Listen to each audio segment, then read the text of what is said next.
Sitting in front of his computer, he plays a game called Tower of Trials. Many call it a trash game, an expression that refers to a game that's boring, unbalanced, managed poorly, or absurdly hard. When the game was released, hardcore gamers who took joy in trolling game developers all took a shot at conquering this game. They played 365 days a year without eating or sleeping, figuratively. 3 years later, however, people realized that Tower of Trials was an unbeatable game. Inside the game, it has a practically invincible gate guardian. Polar regions where the temperature is minus 60 degrees Celsius and players freeze to death in less than an hour. A labyrinth that spans over 10,000 kilometers.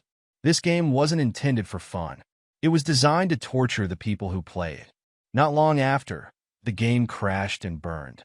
To be exact, it almost crashed and burned. There were still a few hardcore gamers who stuck around, despite how ridiculously hard it was.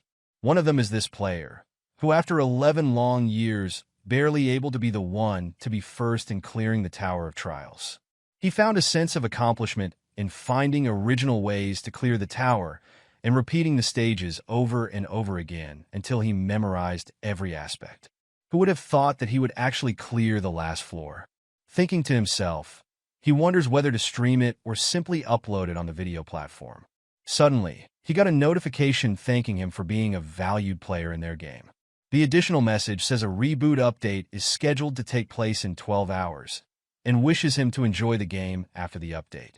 This is unexpected for him, wondering whether the company owning the game found some money randomly or something. Because this game makes no profit. Whatever the case is, whether they reboot it or not, this young man has decided not to play this game ever again anyway.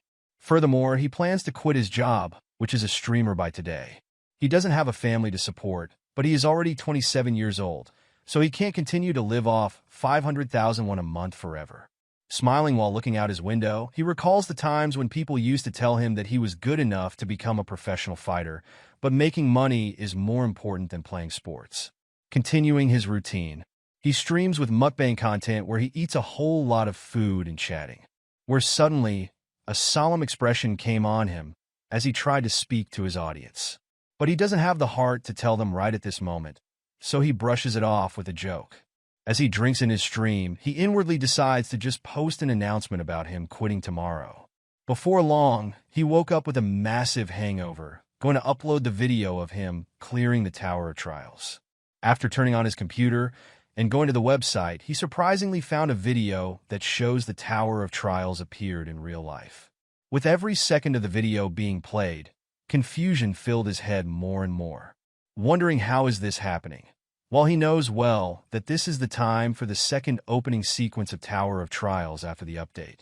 A moment later, this young man receives a notification that looks like that inside the game. It informs him that Tower of Trials rebooted and the first update has been completed. Not only to him, people around the world also receive the same notification, informing them that all players must clear all the tower's floors within 90 days. What devastating news this notification brings is that if they fail, humanity will perish. This young man's name is Jinhyeok. The moment he finished reading the notification, he was determined to keep himself calm. Wearing his jacket, he thought if the Tower of Life has really appeared in real life, he knows he shouldn't be there wasting time. Running through the hall and going down the stairs, he determines to get a specific item. For some reason, that makes his heart racing. Outside the central city, people are panicking trying to either get out of this city or even the country. Only that random girl wearing glasses tells them that the Tower of Trials popped up all over the world. Amidst the chaos, Jinhyeok runs through the people going to an entrance that looks like a bunker entrance. As going in, he iron out his will to step up and not to run away like the others. And he knows on the Korean server, this place is one of the external regions. There are a total of 30 throughout the country, and this one is the nearest to him. At the bottom of the stairs, he arrives at the central underground shopping center. That instant, he got a notification saying that he had arrived at an event area. With a simple glance, he knows that everyone here has played the Tower of Trials. As he makes his way deeper into the shopping center, he realizes how tense everyone is. Understandably, of course, because there's a limited supply of the item that's about to appear here. If they're lucky, there will be 5 of them. While Jinhyeok is deep in his own thoughts, suddenly there's a man calling out his name, giving him a creepy grin. He was Lee Jong-soo, a Paprika TV partner with over 500,000 subscribers. He is also the representative of the company Jinhyeok belongs to.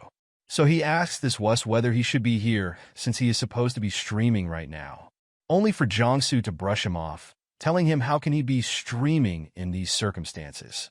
Nudging his shoulder towards Jinhyeok, he asks how high Jinhyeok has climbed, adding that he should not keep secrets from his colleagues. Grim rises on his face, recalling how come they can be a colleague. These bastards trick streamers into signing unfair contracts. The more they streamed, the further they fell into debt. Their protests were snuffed out by the company's law firm. In the end, Jinhyeok's colleagues that he was close with, those who started with him from rock bottom, left the company one by one. Grabbing his shoulder, Jong-soo asks about this game information, once more promising that he will give Jinhyeok a better contract. He suddenly headbutts his face, telling this piece of shit to shut up. Jinhyeok felt good to see Jong-soo fall on the ground with his bloodied face and broken tooth. Right at this moment, also the time Jinhyeok waiting for should be coming. Water suddenly rushes up from the water fountain, where a massive tree grows out from it. It's a tree called the Mangrove of Greed. Jinhyeok memories serve him right. There are some fruits blooming from some of its branches. Each appetizing and ripe fruit raises one of the stats of a player, including strength, agility, stamina, and magic. It's certainly a good item, but there are only 4 of them. He and these people gathered here knows, so it's about to get intense in this place. Only a moment later, people start to rush to climb the tree, screaming that it's theirs, shoving and yanking people they compete against. While crouching on the floor, Jong-soo said if they worked together and split the fruit in half, thinking that would be a win for both of them. Now, it's too late since everyone is swarming toward the tree. But Jinhyeok tells this pitiful man to shut up if he doesn't know anything, because it's not time yet. After competing against so many people, one of them is finally able to pick the fruit up. Right after he ate it, his agility increased by 3. Most people don't even know that his fruit exists. But those who have played the game a few times will only focus on eating that fruit. But hardcore gamers enjoy the more perverted, sadistic process that follows. The tree starts wailing its branches around, and people start to remember after all the fruit is eaten, the tree gets really dangerous. While the competing people start running away from the tree, Jinhyeok is walking closer toward it. Not to forget, he speaks to Jong-soo, asking whether he is giving up.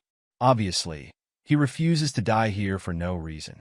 It is not clear what his purpose is, but Jinhyeok reveals the real reward of this event can only be obtained once all the fruit is eaten. Somehow, Jong-soo is intrigued. So Jinhyeok assures him that is the only reason why he is still staying. In the end, Jong-soo decides to stay, smelling the blood in the water. So he asks what Jinhyeok suggests they should do. Jinhyeok reveals that they must get close to it. Pointing his finger at the tree, he explains if they move one by one, they will be easy targets. Only then does Jong-soo understand that Jinhyeok wants to distract it. Getting ready to run toward it, Jinhyeok reminds Jong-soo that the moment one of them hesitates, it's over. But Jong-soo assures him. He reveals that he played this game for a while as well. As they start running toward it, the tree starts to rumble. The closer Jinhyeok runs toward the tree, the branch starts to whip harder. Between avoiding them, he looked at Jong-soo only to discover that he wasn't running at all. He screams, telling Jinhyeok how idiot he is, claiming there's no way he would listen to someone like Jinhyeok. In return, Jinhyeok feels glad that his personality hasn't changed a bit, because Jinhyeok invited him to stay to become a bait. In that instant, the branches that Jinhyeok evaded go for Jong-soo instead of rooting him. Being powerless and unable to move, watching Jinhyeok's back, he asks for help, only for Jinhyeok to ask why should he help after all of that time, before adding if Jong-soo has a problem with it, he should go ahead and sue him through those hotshot lawyers. Jong-soo is crying, pleading he doesn't want to die like that, only for the swift twine to crush him like a python crushing its prey. Jinhyeok went ahead with his own, looking at the branches going at him. He evaded it skillfully. Some of them collide against each other, while their residual force goes back against it. The branches stroke right into the tree trunk, revealing the heart of the mangrove. He feels confident that things happening exactly the same as what he experienced in the game. Now Jinhyeok knows the only hard part is done. Picking up a broken branch, Jinhyeok pleads to the tree, asking it to stop wearing each other out and to hand over its heart. But after its heart is revealed, the tree becomes more voracious and casts its skill called blood-sucking vine. No matter how seasoned Jinhyeok is, he can't dodge all of these branches. However, using its own branch, Jinhyeok is able to block some while dodging the other bloody branches. Ironing his determination, there's no need for him to lose his never and no reason for him to be afraid, because he already has played this part countless times. With each and every step he takes, the closer Jinhyeok becomes to the tree. At a point after a certain distance has been reached, it triggers the tree to cast Sleep Butterfly, sending them toward anyone that coming its way. Realizing that Jinhyeok immediately tried to cover his mouth. He knows that these monsters sprinkle sleeping powder as a defense mechanism. If one doesn't know how to respond in this sort of situation, one could easily be knocked out by breathing in the powder. But Jinhyeok knows well how simple it is to counter, which is to just hold his breath. Blocking, evading, and running while holding his breath, Jinhyeok swiftly closes his distance with the tree. The moment he got close enough, he thrust the branch in his hand toward the tree. In the next split second, he reaches inside the trunk. Giving it all the strength he can muster, he rips apart the tree's heart as it's wailing in pain. After it was done, the tree split in half. Feeling happy that Jinhyeok spent all of that time studying attack patterns and timing would come in handy, he receives a notification asking him to leave his name in the Hall of Fame. From that moment on, he will be known as Unknown. Reaching his hand inside the trunk again, he gets a yellow marble, the tree essence. Each fruit raises one stat out of strength, agility, and magic by 3 points. This tree essence gives one no less than 12 bonus stats. After eating it, the essence of the tree fills his entire body. Upon opening his status window, he has 12 available points to be allocated. Considering one gets 3 points per level, Jinhyeok becomes the strongest level 1 there can be. As being in the Hall of Fame, the system uploaded the video to the internet. Comments started pouring in. Other than the first few comments, most people were in disbelief. People thought Jinhyeok got lucky or that he cheated. Among them, there is some bigwig trying to recruit him into their force. While it's not easy to defeat the Mangrove of Greed, Jinhyeok ponders whether it was really that amazing. Seeing the offer pouring in, he remembers how hard his life is. Barely earned a living, often late on rent, and had to starve for days at a time to afford food for his streams. If he had received this offer yesterday, he would have accepted it in a heartbeat. But now, he wouldn't reveal what he knows for even 10 billion won. He knows the most important thing right now is information monopoly. On the other hand, he decides his next destination. The moment the game updated, mana leaked out from the Tower of Trials and spread throughout Seoul. It didn't have a significant effect if there was one major difference, but artifacts outside of the tower became relics. In the game, they are not real, of course, but right now there might be a possibility there's some arising. Legendary relics that have powers are inside the tower. The ones outside the tower are replicas or in a way a copied version. Jinhyeok's next destination is the National Museum of Korea in search of these artifacts.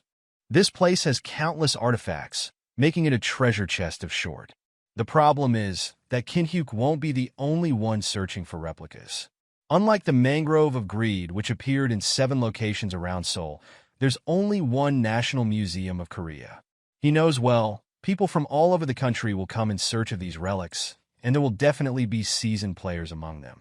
The moment Jinhyeok opens the door, an event area notification welcomes him.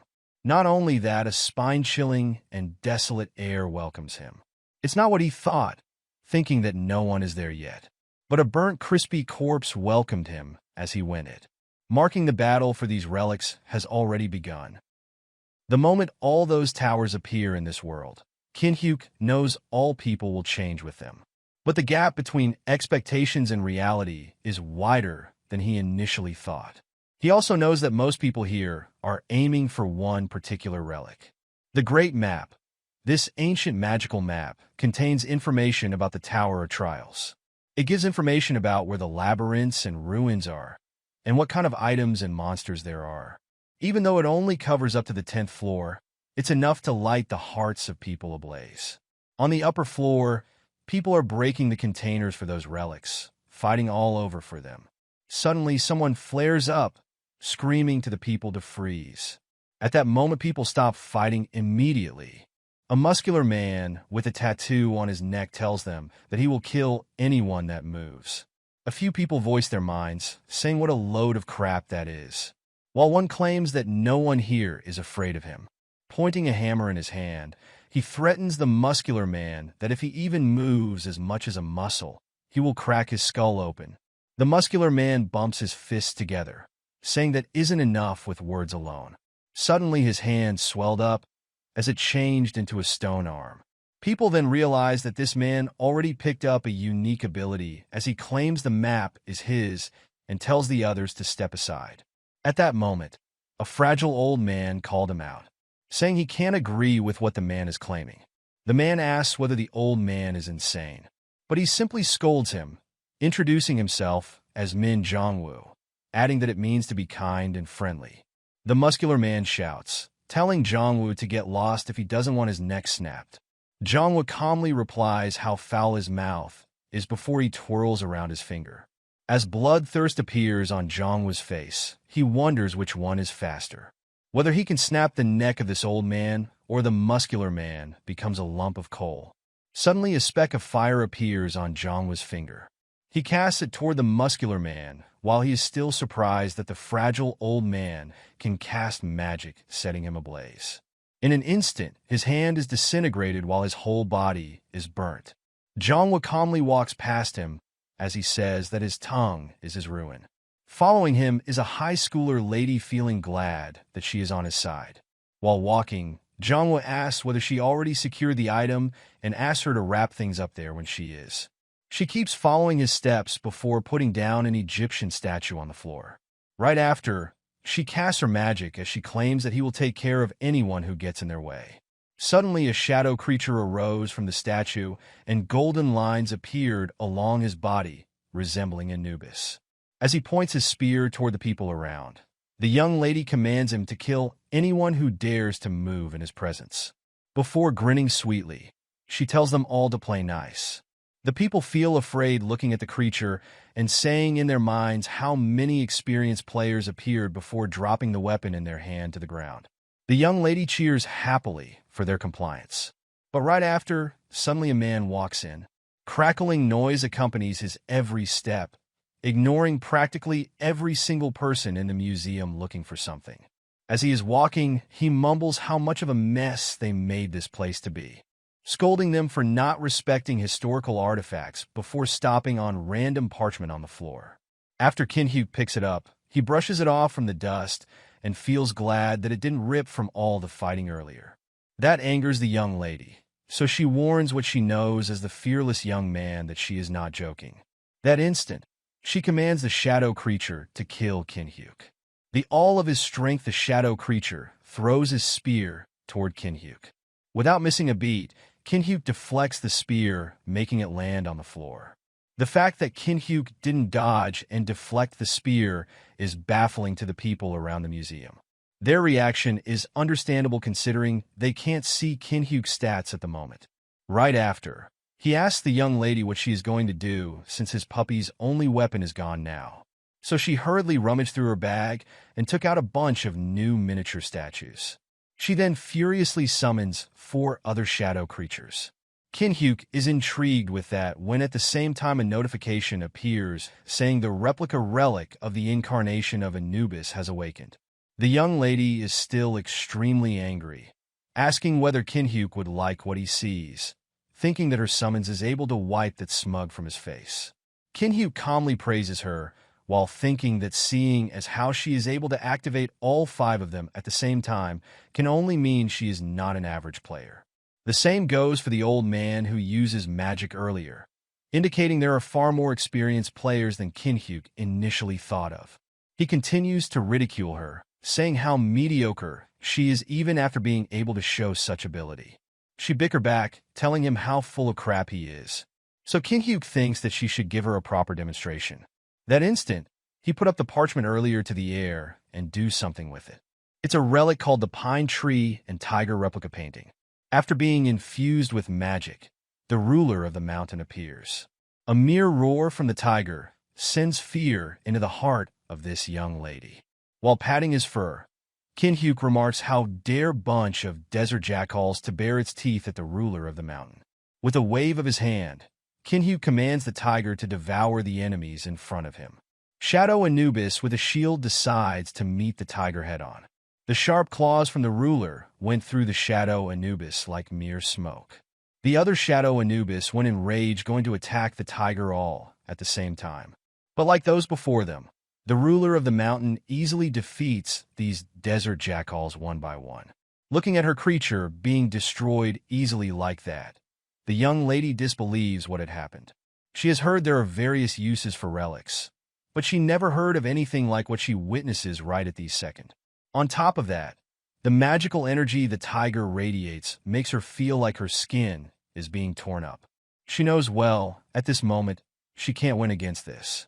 Tumbling down on the floor, she is so sure that she has an unbeatable hand and asks how Jinhyeok is able to do it. She can only wonder who the hell is this guy. Walking toward her, Jinhyeok asks to give an item to him. Asking out of the blue leaves the young lady confused. So he clarifies, asking for the Tutankhamun's mask. She knows well this particular item is useless in Korea, so she tries to ask what he might use it for. Jinhyeok signals the tiger to come. Like a puppy, it came and intimidates the young lady, making her scared to piss herself. So she begrudgingly agrees to hand the mask over. After Jinhyeok gets the mask, the young lady asks whether he is after the great map as well. He brushes her off, saying it's none of her concern as he puts his hand on the tiger.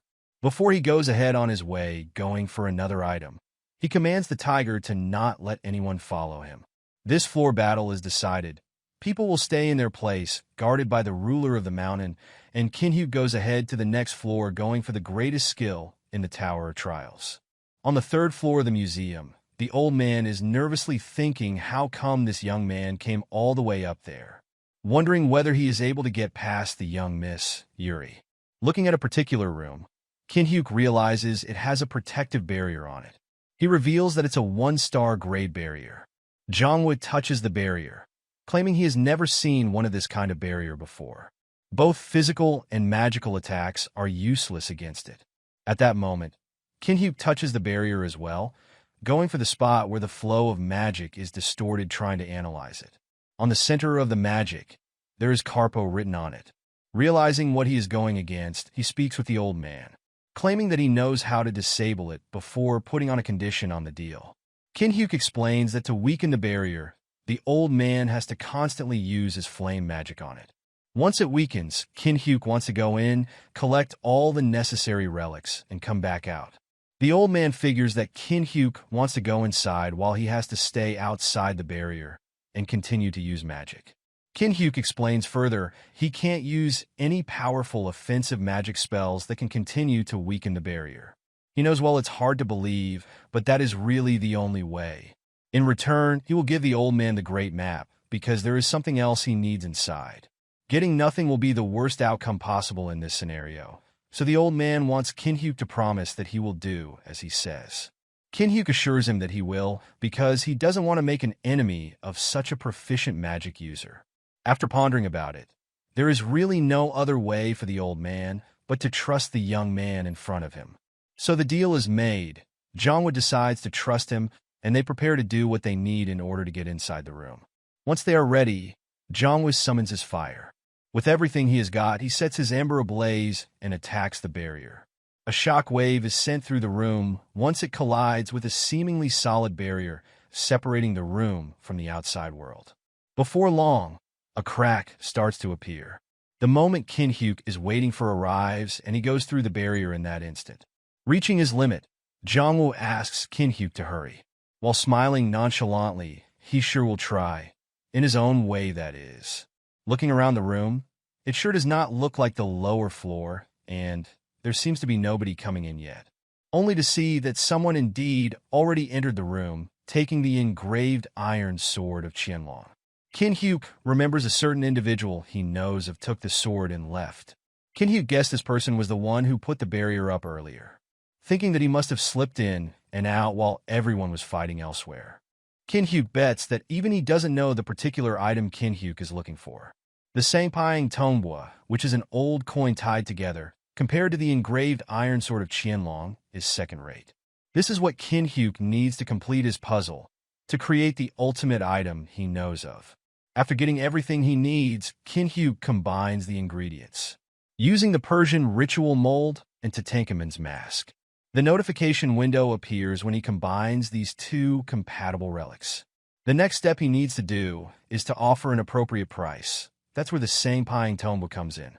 A notification appears, saying the 3 relics are reacting. Another one says that he has successfully combined the relics against all odds. Finally, he has acquired the relic, the Eye of Truth, an SS rank relic. This relic is one of 5 great eye relics that exist in this world, and out of the 5, the Eye of Truth is the greatest. Another reason Jinhyeok comes for this is for the hidden quest it triggers for successfully combining 3 replicas of B grade or Lover to create an S grade or higher item. With it, Jinhyeok is now able to copy and save countless skills this world has to offer. On top of that, he was also able to combine those saved skills to create even stronger skills. This is the weapon he uses to become the strongest in the Tower of Trials. A window appears, notifying Jinhyeok that he has acquired the unique ability called Fusion, and the memory of the world is being created. Right at that moment, Jinhyeok calls him out. He is reaching his limit, so he tells Jinhyeok to hurry with what he is going to take. So he ponders a bit about what he is going to do to copy the old man's skill. In that instant, Jinhyeok's left eye lit up, and he proceeded with the attempt to copy Jinhyeok's skill. Right after, a notification appears, telling Jinhyeok that Min Jinhyeok always concealing his emotions behind a mask. In order to copy his skill, Jinhyeok needs to make Jinhyeok reveal his true self. In a nutshell, he just needs to piss the old man off. Jinhyeok keeps pushing his limit to strike the barrier. Instead of being hurried with what he is going to do, Jinhyeok tells the old man to stop doing that, surprising Jinhyeok by adding a mocking expression, explaining that the old man didn't need to do that in the first place. That confuses the Jinhyeok for a moment before Jinhyeok uses his ability to undo the barrier by using a deactivation spell. That instant, the barrier split from the middle, mocking the old man for doing something he doesn't need to do only to spend his mana. The only thing Jinhyeok needs to do is to piss Jinhyeok even more. First, Jinhyeok already knows the tower like the back of his hand, so the great map is useless to him. Smirking like a pervert, he intends to use it to provoke the old man even more. Putting up a lighter toward the map, Jinhyeok taunts the old man's true nature. Other than this one objective, by destroying the map, he also prevents the others from getting it, which puts Jinhyeok's advantage at risk. Looking at the great map burning before his eyes, Jinhyeok is extremely angry, threatening Jinhyeok with death and ripping him to shreds. At that moment, the old man's true nature was revealed, and the condition was met. The hidden quest is finished, and Jinhyeok successfully copied the skill of Element of Fire. It is a B-rank skill, making the user able to control flames and raise affinity for fire. Not a bad skill for the first copy. On the other hand, Jinhyeok, raging with anger, summons his fire and tries to attack the young man who stands before him. In return, Jinhyeok explains that he has his reason to burn the map before activating flame magic in both of his hands. That is definitely the same skill as the man's, but Jinhyeok knows the difference in their power is like night and day. Seeing the young man like that, fear grows in Jinhyeok's mind and somehow calms him down enough to realize that Jinhyeok wouldn't need the map anyway. With radiating confidence in his eyes, Jinhyeok asks Jinhyeok to carefully listen to him if he wants to climb the tower with ease. Before long, Jinhyeok already walking out of the museum, thinking only 4 former high rankers visited, including him. Now that the Tower of Trials has become a reality, he understands the desire of wanting to reduce risks. It's unreasonable to kill others because of it. At the end of the day, Jinhyeok is extremely pleased with what he got from the museum. What he needs to do moving forward, he needs to gain as many skills and unique abilities as he can. He is also able to collect some useful pawns and order them to level up in the tower. Even though Jinhyeok is unable to hog all the stuff from himself, he is excited to hog all of the best stuff he can get. Suddenly, a growling hunger comes from his stomach. He visits a local restaurant. Inside, he sees people watching the news about the incident in the museum. It is reported that about 23 people are dead and 50 people are injured. Similar incidents not only occurred in Korea, but it has also happened in museums all over the world. The news also shows footage of the fighting incident from the Korean museum. Somehow, Jinhyeok's face is censored.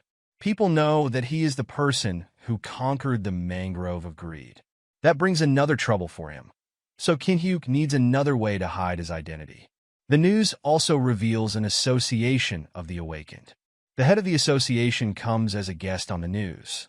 He is Han Sang-jin. He came as a guest in the news to recruit those who have awakened and offer them a fair salary and benefits. He also addresses Jinhyeok directly. Without knowing who he is, the association invites him to join. Promises to support Jinhyeok with anything he might need, every single thing he might need. People watching are envious of the offer. But Jinhyeok knows well, and he is not that gullible, because no matter how much they try to offer him, he has no intention to join the association. One highly skilled player is more valuable than 100 average players. Han Sang-jin knows this fact, which is why he has come forward with a blank check to win players like Jinhyeok over. Though, he has another idea in mind. Jinhyeok thinks that as the head of the association, Jangan must have a nice skill. He is intrigued by trying to copy Jangan's skill. Another important matter will come soon, as Jinhyeok checks up on the time. When the clock hand points at a new hour, exactly at 7 p.m. tonight, the Tower of Trial will open. A moment later, a notification appears saying that the Tower of Trial has opened. Players come in from the entrance gate, welcomed by a beautiful plain of land ready for adventure. These players are mesmerized by how it's exactly the same as how they remember the tower to be, including Jinhyeok. To commemorate their entrance into the tower, they are all provided with 100 coins each. The notification also explains that players can upload videos of their personal achievement and receives 100 coins for every 10,000 views. However, the fee differs depending on the player's rank. The player can also broadcast their adventure in conquering the tower. In the event that players are caught manipulating views or engaging in other misconduct, appropriate measures will be taken. Jinhyeok understands this well. This is a bridge between those ascending the tower and regular people living outside the tower. Viewers increase the view count of the player who has a higher chance of reaching the top of the tower. This system is the most entertaining part of the Tower of Trials. The more popular one becomes, the more coins one can get. After reading the welcome tutorial, players start running ahead intending to make money and to start their adventure. It's clear that everyone here wants to clear the tower and get ahead of everyone else. For Jinhyeok, earning coins should be easy since he knows everything about the tower, but he is not planning on uploading any videos as of yet. He understands well that leaking all this knowledge he has for a few coins would be a bigger loss for him. As he smiles brightly, he has decided to take the road less traveled. Remembering the past, there was a time when he would just start the tower's 30th floor and felt like he couldn't proceed any further. He was scouring the lower floors to gather hidden pieces he needed to get to the next floor, and that meant he occasionally retraced his previous steps. In the end, he found the answer he needed in a ruin. That was when he realized that his character was flawed from the start. That is what he gets for searching through all the lower floors. The character he spent years grinding with was a terrible one. That realization brings him pain, as he rages knowing that fact.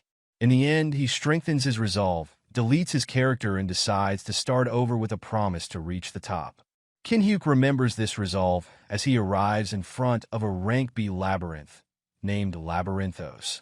In order to get past the third floor, one needs a solid foundation.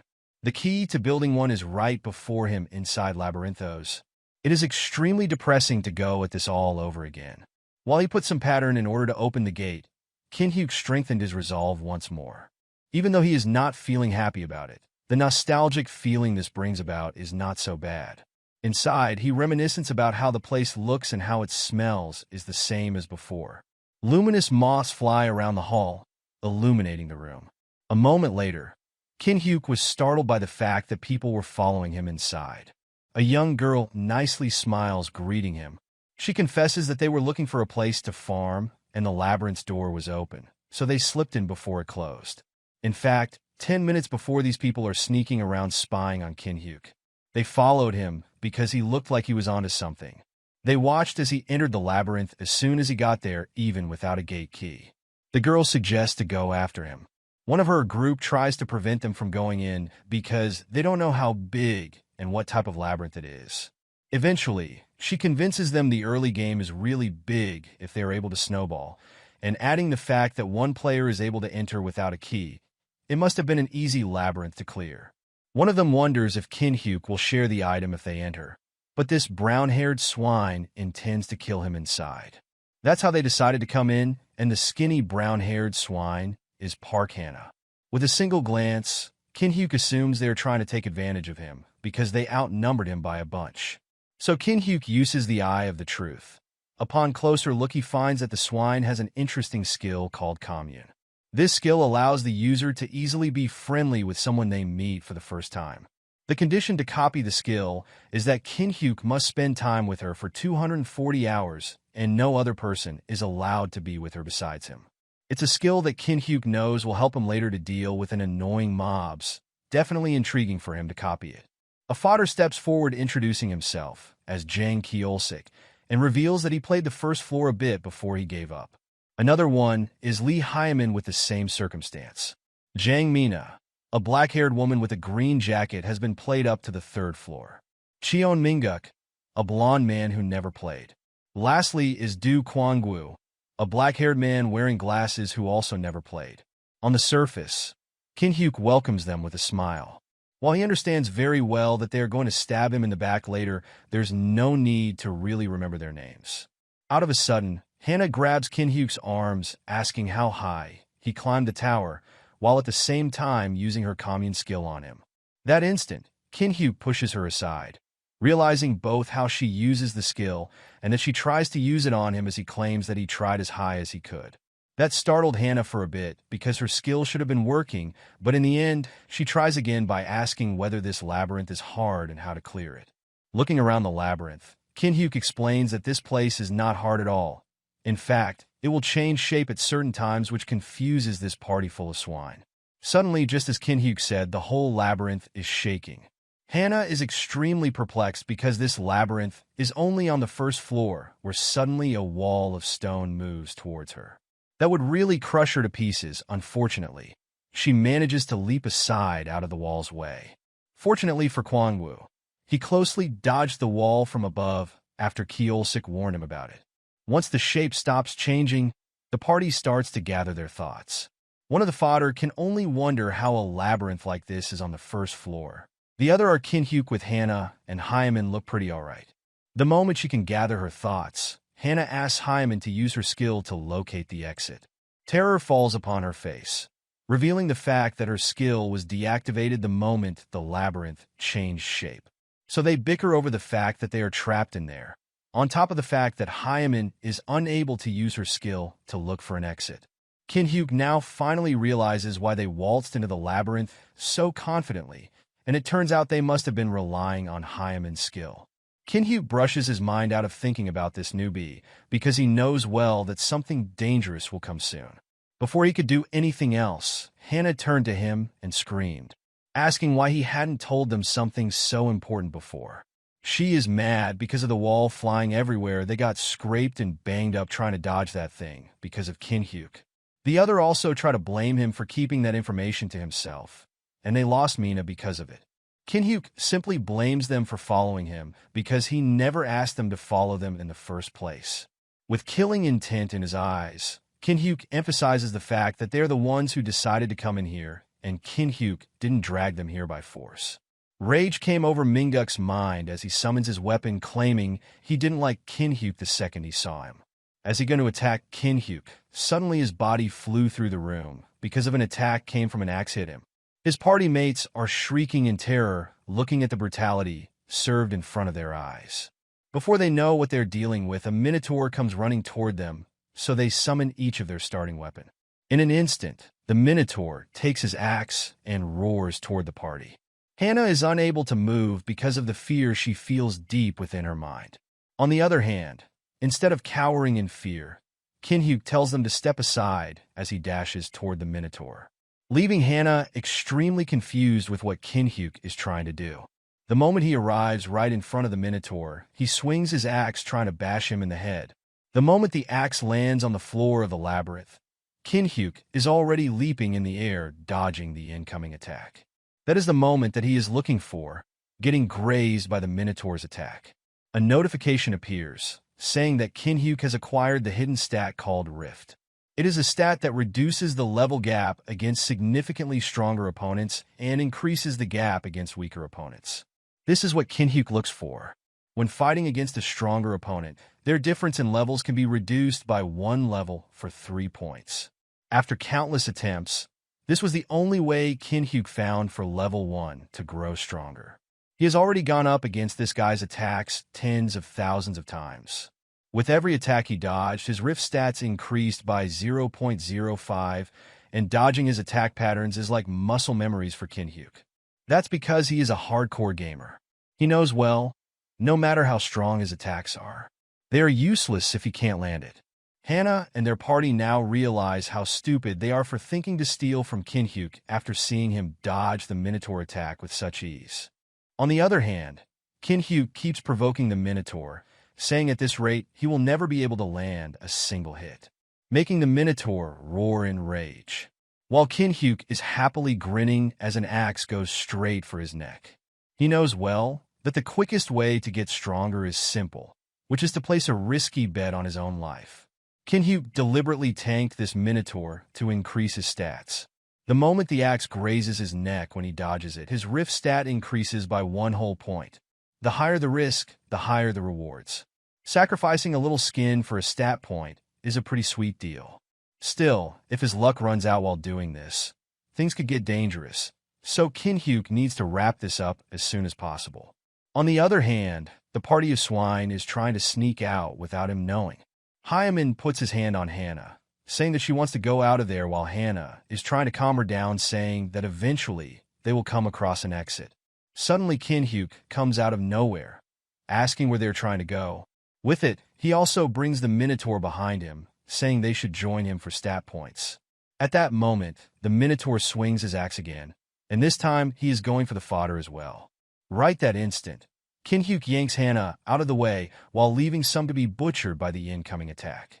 He warns her to not just stand there and suggests she duck or put some distance between herself and the monster.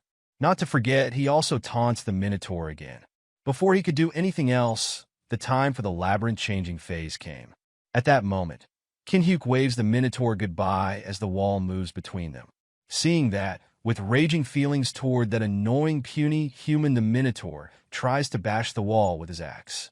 That does nothing more than give the labyrinth a little quake, while Hannah is left extremely feared of the bed she made. Kiolsik, the red-haired man, sighs in relief for surviving after almost dying. Unfortunately, Jinhyeok and Hyaman died. Hannah wonders whether the Minotaur is going to after them. So Jinhyeok reveals after he touched the luminous moths earlier, he will be chased by the Minotaur to the depths of hell. Hannah asks why would he do something that insane. Jinhyeok nonchalantly explains that because he needs to raise his stats, adding when the labyrinth shifts, he can rest and recharge his stamina. And when that calf seeks him out, he plays with it some more. Hannah asks how much longer he plans to do that. Jinhyeok going to do this routine for a whole month? The fodders won't deal with this for a whole month, so they express wanting to move on their own. As they walk away, Jinhyeok asks which way are they going, because walking around blindly could be more dangerous. Staying close to Jinhyeok is safer, since he knows this labyrinth inside out and the way to exit as well. In the end, they decide to stay with him. Before they could say anything else, Jinhyeok threatened them to cough out all of their coins. Somewhere else, a player named Hamosu cleared the whole goblin dungeon by himself. He became the first player to clear this dungeon, pulling in millions of views and raking in thousands of gold coins. This is a shenanigan pulled by a party with editing magic. They support Hamosu with their skill and get out of the camera angle to make it seem one person cleared it solo. As they enjoy their fame from views, which results in a bunch of gold coins, someone else uploads a video of upgrading an item to 10 enhancement for the first time, taking their most popular video spot. 10 minutes before that in the labyrinth, Jinhyeok asks the fodders to listen well to his words. He commands them to pick up moss and make a bed out of it so they don't sleep on the cold, hard rock of the labyrinth's floor. In the meantime, Jinhyeok's starting his own thing as well. He opens the store with a command code. After robbing the fodder's coin, he now has enough to buy what he needs to make something in his mind. First, he buys a bunch of random items, which is one enchanted tarot card, an old and battered bronze key fragment, a wooden wheel fragment, and lastly, 10 lottery enchantment scrolls. All of these items are seemingly random low-rank items for casual players. But Jinhyeok knows it well. By combining 3 of the items, he successfully gets the Goddess Fortuna's Wheel of Fortune. Even though it's imperfect, it has an S acquisition difficulty class, which allows the user to raise luck to max capacity for 10 minutes with a limited scope upon usage. If one doesn't know the limit of applying luck, that good luck can all go to waste. Knowing the mechanic of luck all too well, Jinhyeok takes out his dagger. Then he uses the Wheel of Fortune, maximizing his luck stat. The lottery enchantment scroll boasts the absolute worst success rate, but Jinhyeok's luck is on maximum, making it 100% success. Using these mechanics, Jinhyeok put all of 10 pieces the upgrading scroll into the dagger. A bunch of enhancement successes followed the attempt. In the end, Jinhyeok acquired Old Dagger with 10 enhancement upgrades. He becomes the first person to successfully create the first 10 enhancement upgrade items on the Korean server, giving him a bonus of 5,000 gold coins, while also putting this achievement on the Hall of Fame. Along with it, the video of the achievement will be uploaded into the forum, while Jinhyeok is trying his new dagger. Smiling happily, he feels satisfied after finding a decent weapon. Before long, 10 days pass in a flash. The duo fodder is extremely dejected with their predicament.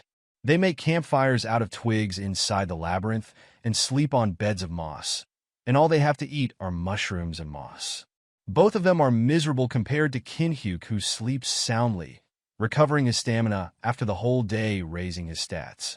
The Minotaur ambushes them at certain intervals, and every change in the labyrinth is a life or death event to themselves.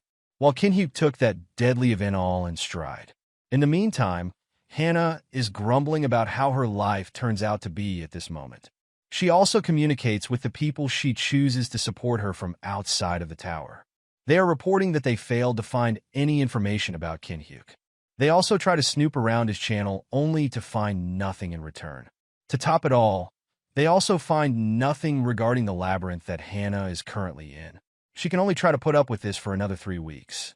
Talking to Kiolsik, suggesting if they kill Jinhyeok and wait in the labyrinth until her brother comes, they might be able to get out of this alive. So Kiolsik stands up. He picks up a stone, trying to bash it into Jinhyeok's head, who seems soundly sleeping. Before he crosses that line, Hannah holds Kiolsik's hand while explaining that Jinhyeok's reaction speed is inhuman.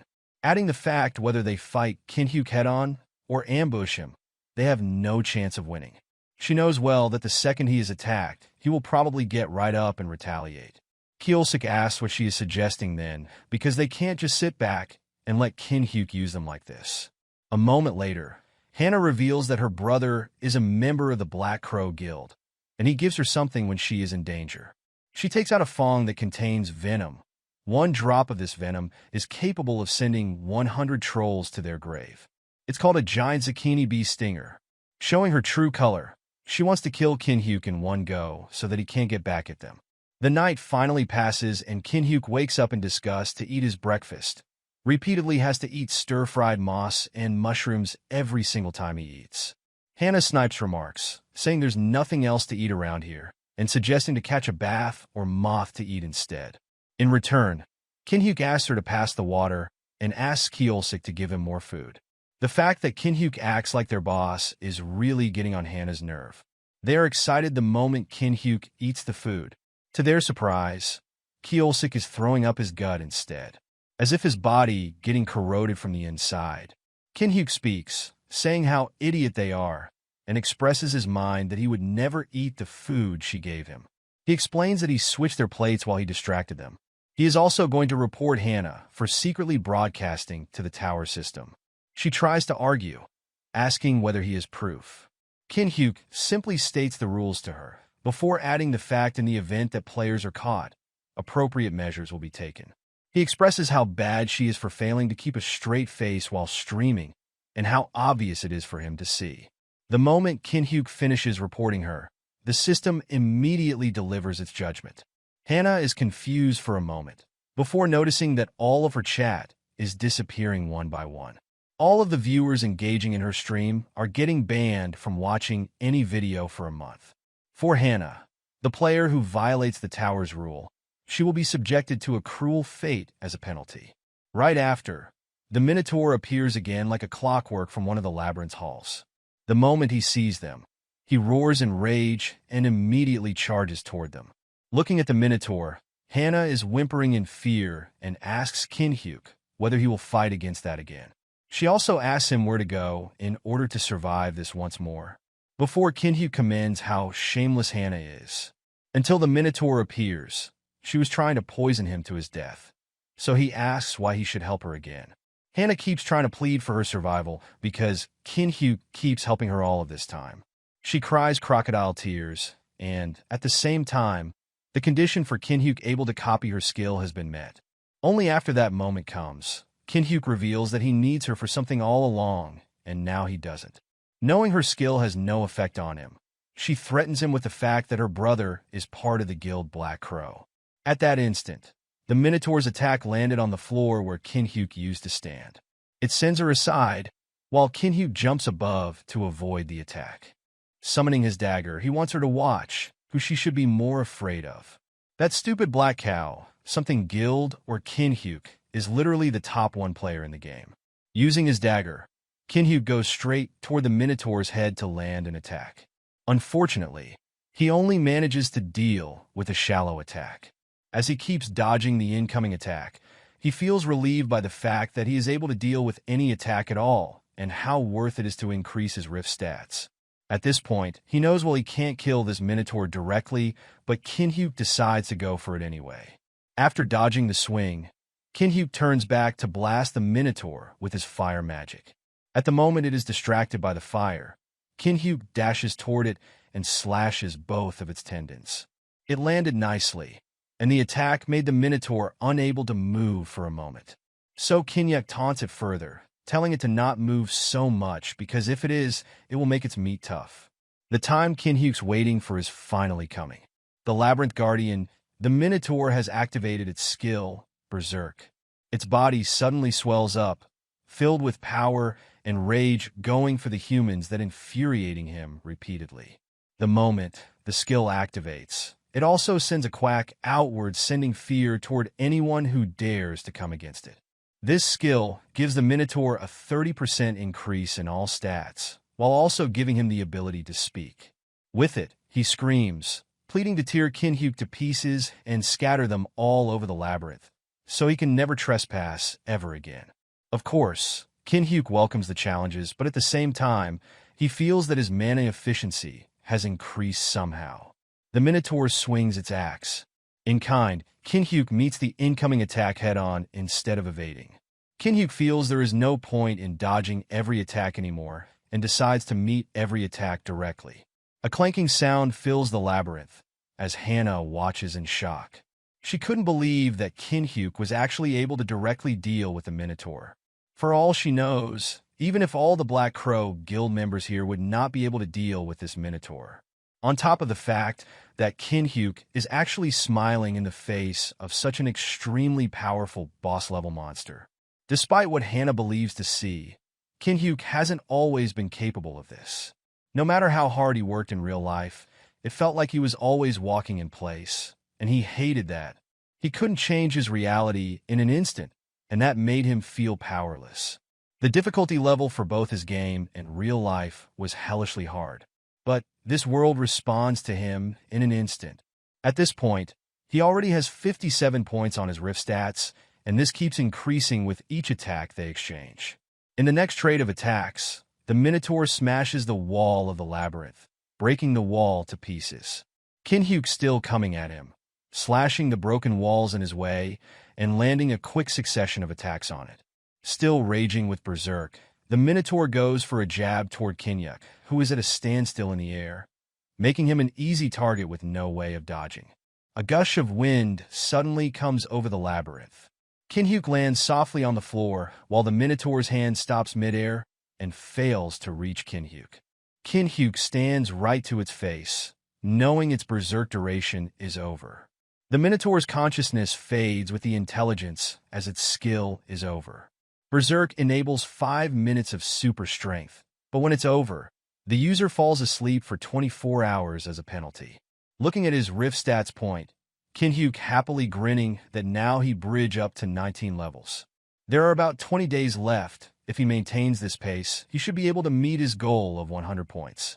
Park Hana appears again, asking whether it's over. Jinhyeok answers that he will keep going for the 20 days ahead, as well as explaining the Minotaur is resting for now and will go after them again after the day passes. 20 days later, Jinhyeok is still excitedly dodging attacks from the Minotaur. Even though the stats he gains diminish every time his stats reach a certain point. The last attack he has to dodge is a sweep at his feet, where he just needs to leap a bit to dodge. This attack is what he needs to make his rift stats reach 100 points. The moment he collected enough stats, he punched the Minotaur in the jaw, literally once punch kill. Every passing day, the Minotaur feels weaker because of the increase in Jinhyeok's rift stats, even though he has never leveled up even once this whole time. Stepping on its corpse, he bids his farewell to the Minotaur who has accompanied him this whole month. Turning around toward Hana, he now has to figure out a way to deal with her. So he invites her to join his hardcore gaming company. Looking at how Hana doesn't seem very enthusiastic, Jinhyeok intimidates her to join. That instant, Hana turns her attitude around and expresses her enthusiastic wish to join, making Jinhyeok joyfully approaches her. This 30-day journey then turns into an interview where Jinhyeok asks what can she do for the company. In return, Hana claims that she has a sociability skill he can use. But Jinhyeok already copied her skill, so she basically will be useless. Jinhyeok decides to intimidate her some more, saying that she will not be accepted with that alone. In the end, Hana will give the Braham's ring in return to be able to join the company. She claims that her brother going to trade Goryo ginseng for it, as she clings to Jinhyeok's legs begging not to be killed. This item she talked about, the Braham's ring, is one of the best items one can find on the first floor. It increases users' ability and magic resistance, and even inhibits the magic of monsters. After using the Eye of the Truth, Jinhyeok finds that Hana is telling the truth. So he congratulates her because as of this moment, she is hired as an intern for the Hardcore Gamer Company. Right after, Jinhyeok states the rules for joining, and lastly, she needs to sign a contract. Hana is confused for a moment that she has to sign something, but it's not something she is able to think of. Combining the commune and element of fire skills, Jinhyeok acquired a skill called Brand of Obedience. As he is going to put his hand on her, he explains that it's not a flimsy piece of paper contract. Jinhyeok welcomes her into the black industry, as he uses the skill on her and marks her as the branded. A moment later, two of them went out from the labyrinth. Jinhyeok smiles brightly, as Hana cries of joy remark the fresh breath of air she longed for a whole month. A notification appears, giving them 5,000 coins as the reward for players who clear the labyrinth. It also reveals their achievement will be recorded in the Hall of Fame. Feeling happy seeing the notification, Hana is surprised when Jinhyeok tells her to hand the coins over. In the end, she can only feel dejected as she hands all her coins over to him, which makes him the richest player in the whole game. Right after, Jinhyeok orders her to get the Braham's ring over to him in 3 days. Hana tries to argue, but Jinhyeok simply uses his skill to make her obey his command shown with the burnt mark on her face. Going out, the news reported that Korea's representative guild, called Dangun, will attempt to take on the third-floor boss. Jinhyeok thinks that it is a hasty plan to rush into climbing the tower in order to monopolize the resources because eventually they will regret this later. He knows better than anyone if one doesn't build a solid foundation. Players will eventually hit a wall and cave under the pressure of how hard the game is. Finished cleaning up, Jinhyeok is looking for information about what happened in the tower for the past month. Ultimately, he needs reliable sources and people he can trust since there is no second chance in climbing the tower now. Before long, Jinhyeok got in touch with two of his playmates in the game. One is Lee Taemin, who played Human Baldy in the game. The other one is Yu Yanhwa, who played Bulgwangdong Nuclear Fist. Jinhyeok is startled by meeting them because it's hard to match them with their game personas. He never thought he would end up meeting the people he played Tower of Trials with in person.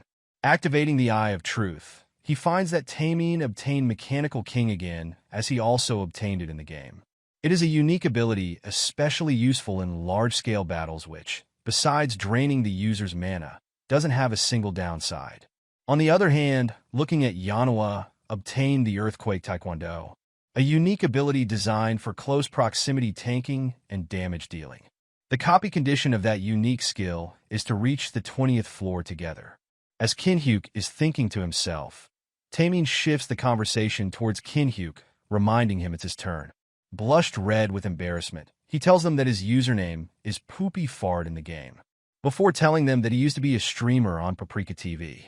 Looking at how tense he is, Taemin tells him to relax a bit, since they have been playing together for such a long time. Even Yanhwa also agrees with it. Finally able to meet them, Jinhyeok realizes how nice they're compared to people who are only trying to use him or stab him in the back, both in real life and as a player. Even though it's Jinhyeok's first time meeting them in person, he feels totally at ease as both of them fill him in on what happened outside while Jinhyeok is in the labyrinth. Including the movement of representative guilds worldwide, the trends of streamers, along the group that calls themselves the demons that kidnaps people and operates coin factories.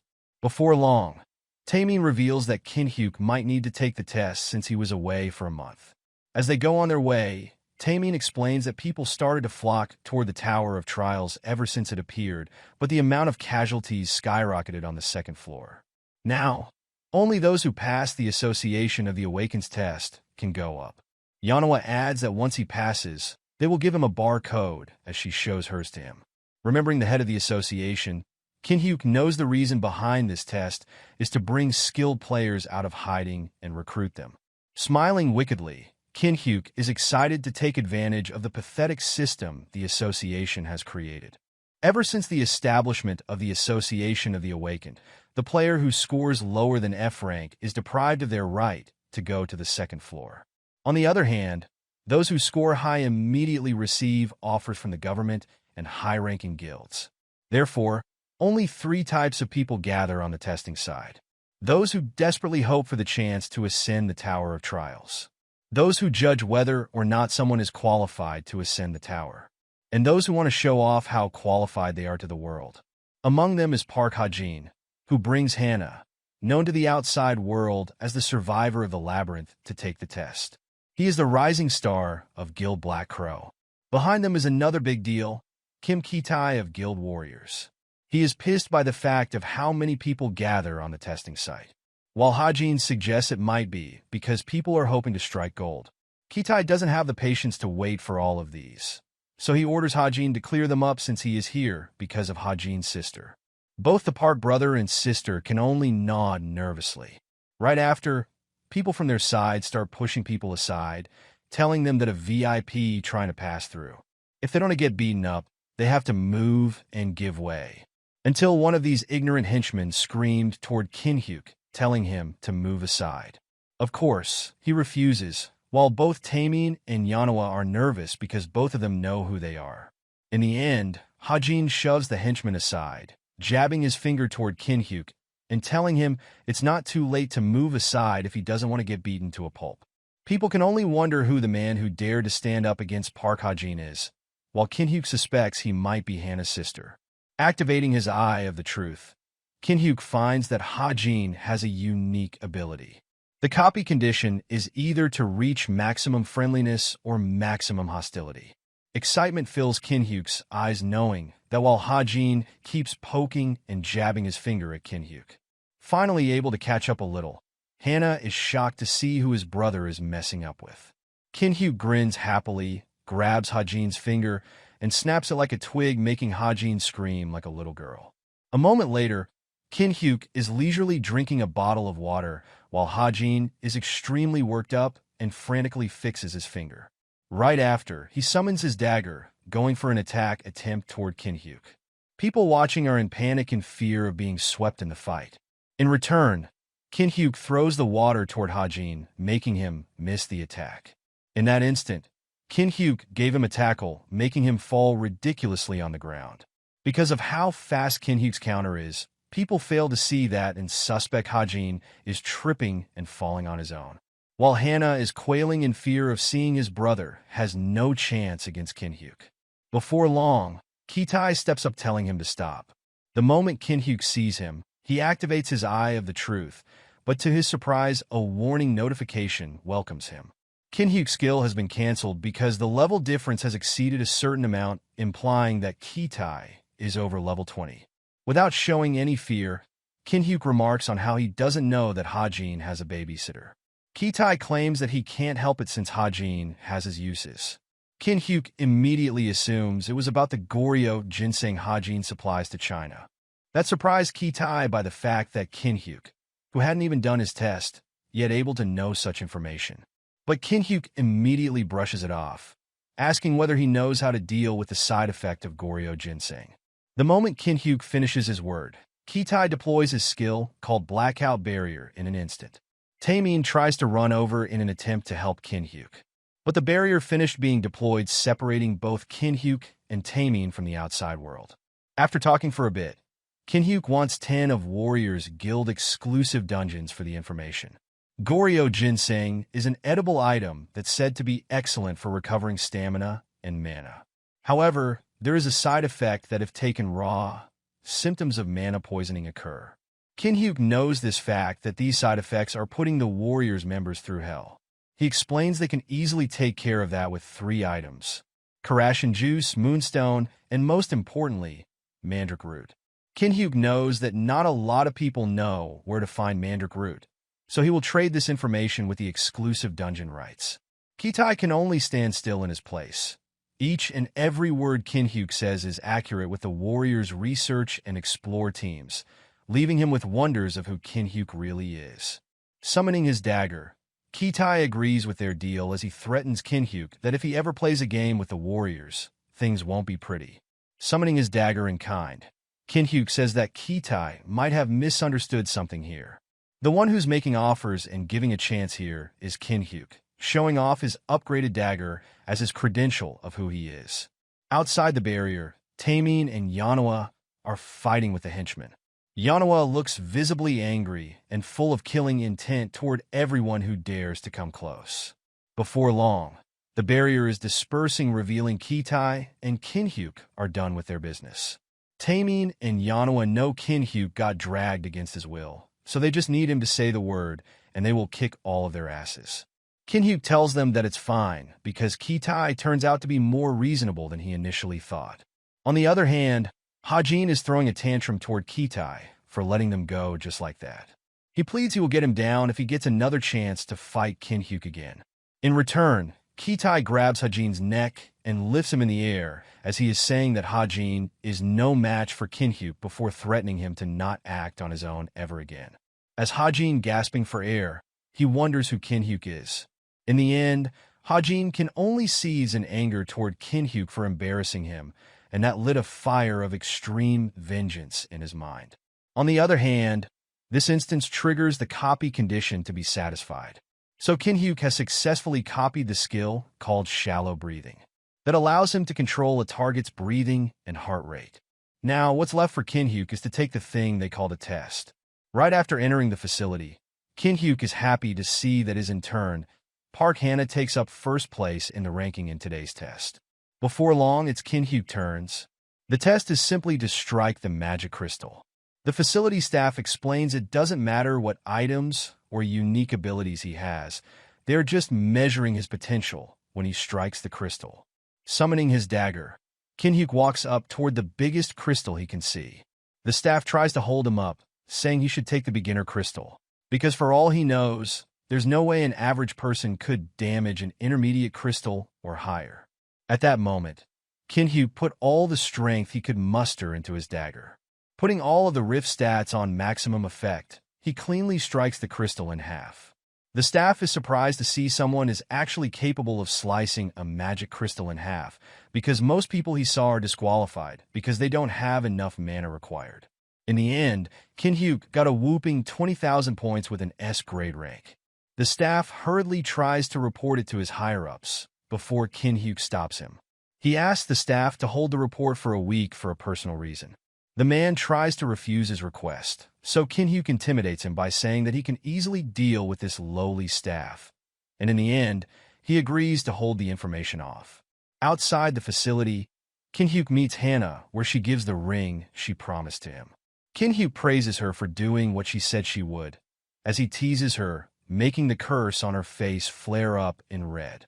She asks him to get rid of it, but Jinhyeok refuses, saying that he wants to see how she does first. Outside the building, Taemin and Manhwa are surprised that Jinhyeok got an F rank. Jinhyeok decides to not reveal his true rank, since it will only bring trouble for now. In the end, they bid farewell. Jinhyeok instructs them to keep climbing the tower and saying that he will find his way on the first floor first. As he gets back in a cab, he thinks about how the test classifies awakens rank by their magic. Those who pass it move to the second test. It's easy enough, since all one has to do is clear the dungeon in the Tower of Trials. Since the level doesn't matter, people usually choose ones with goblins or orcs. However, Jinhyeok has another plan in mind. He's going to the only ruin on the first floor.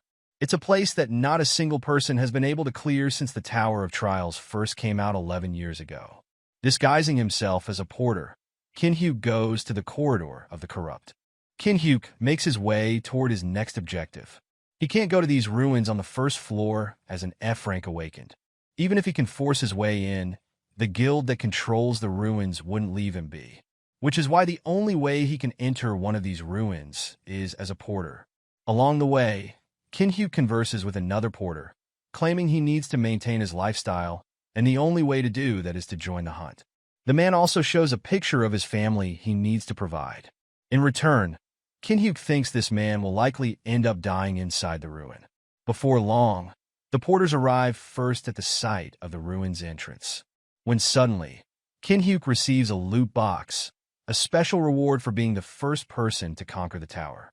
After opening it, Jinhyeok gets a stat increase in luck and adaptability. Furthermore, a passive skill called Cold Heart, which allows him to maintain composure in intense situations. And lastly, another passive skill is called Monopoly, which allows him to receive the best reward if he claims the final reward without sharing. Jinhyeok is ecstatic with the insane reward he receives out of nowhere. On top of the fact that he will always get the best reward out of countless rewards one can get in the Tower of Trials, where one is considered lucky to even get one. Before long, the main strike teams from Guild Balhi arrived through the teleportation spell the guild had set up on site. A man wearing an iron armor appears right in front of the group, complaining about how nauseating it was to teleport through the spell. Activating the Eye of Truth, Jinhyeok wants to see what kind of skill this man has and what kind of condition he has to fulfill in order to copy it, only to end up feeling dejected that he has to earn Chanhwa's trust during the raid, which is close to impossible to achieve. Another disappointing fact is how weak this strike team, considering the guild's position, is in the top 10. In the end, Jinhyeok has to be content with this, and can only wish they would not slow him down. Inside the labyrinth, a mage activates a luminous orb magic to shine light through the ruins hall. The porters are amazed at the sight they witness for the first time. Along the halls, there are signs of defeated enemies from the advanced team that went in earlier. They keep going through, following the advancing team, accompanied by how eerie the ruins are.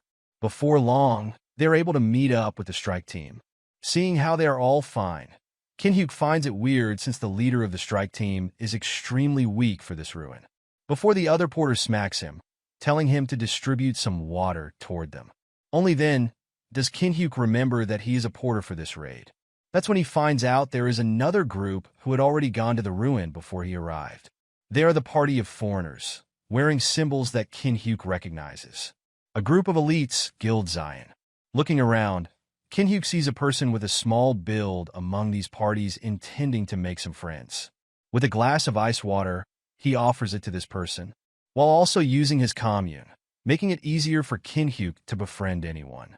The person takes out her iron helmet, revealing a stunning and delightful blonde woman. With a single look, Jinhyeok knows her, the youngest daughter of the Labyrinthos family. She is an all-around player who wields divine power and possesses great attack, defense, and healing skills. She is the hero who saved Amsterdam from becoming a wasteland due to an outbreak, the Saintess of Amsterdam, Teresa de Laurencia.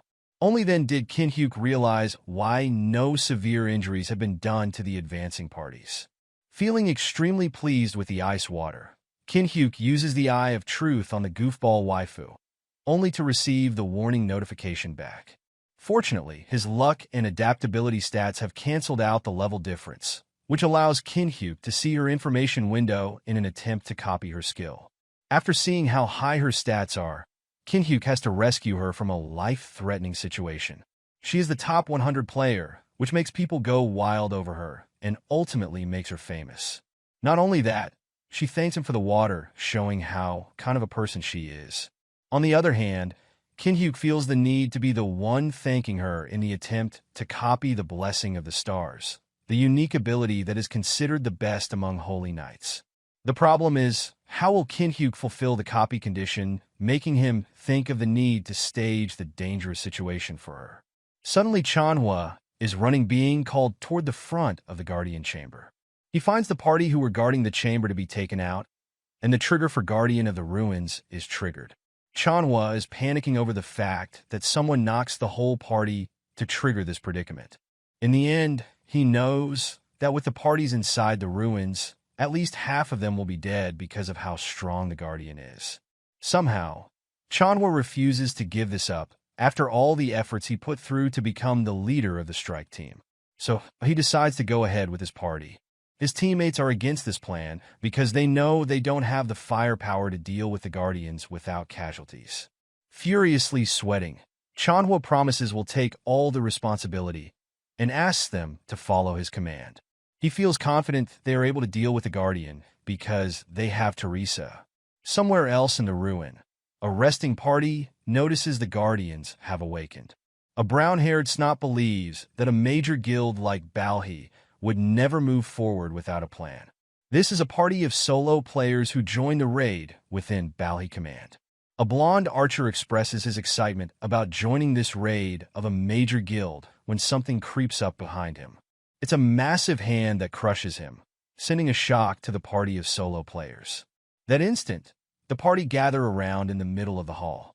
Fear fills their mind as the Guardians slowly creep on them left and right.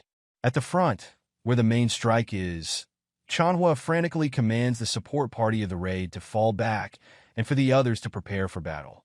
Right after, the tanks line up as Manhwa casts his iron shield. From the back, mages support them with a bunch of buffs, readily to meet the incoming attack from the Guardians of the Ruin. Manhwa leads a party with a good composition to fight the wave of the Guardian compared to the party of the solo players who will fall at any moment. They try to ask for support, but Manhwa refuses to give any and commands his members to focus on what's in front of them. He knows well they never would come out of this ruin without casualties since it comes to this. Compared to the guild members who systematically learn tactics, solo players lack the ability to work as a team. That is how these solo players ended up getting abandoned in front of the assault from the Guardians. When death seems to be the only choice for them, Teresa appears out of nowhere, leaping toward the solo players going for the Guardians that surround them. Using her skill and her swift movement, she slashes 3 Guardians consecutively, without breaking a sweat, saving the solo players from their impending doom. With a single glance, she notices 2 of the Guardians slip past the main strike team, threatening the non-combatant players. That instant, she dashes toward the rear of the raiding party in an attempt to save them. Alas, the porters nearly wiped out, leaving only the old man being injured, unable to move in front of a Guardian swinging its axe. At that moment, a consecutive attack sliced apart the Guardian in the middle of its attack. It was Jinhyeok saving the old man from his death, settling his promise to get him out alive. Right after, the Guardian sliced up body parts united again and went for another attack attempt. Being excited for a fight, Jinhyeok summons his flame, setting it ablaze toward the Guardian, breaking it apart without finishing it. Jinhyeok deliberately doesn't want to finish it since he needs to stay at level 1, at the same time trying to help the old man. Out of nowhere, Teresa dashed past him and took the old man with her. She says how come Jinhyeok threatened the old man, a non-combatant player, as she summons her shield. Completely certain that Jinhyeok was the one who woke up the Guardian, she raised her shield in order to restrain him. In return, Jinhyeok can only be completely bewildered by the nonsense she is saying, when suddenly, he steps aside to avoid the vertical strike from the Saintess. Seemingly nervous, she asks him to not resist, claiming she doesn't want to hurt him. Jinhyeok tries to reason with her, but she is too agitated and keeps attacking while giving him no chance to explain what is really going on. Since it's already come to this, by the next attack, Jinhyeok shoves her aside, bashing her toward the ruins floor, stunning her for a moment.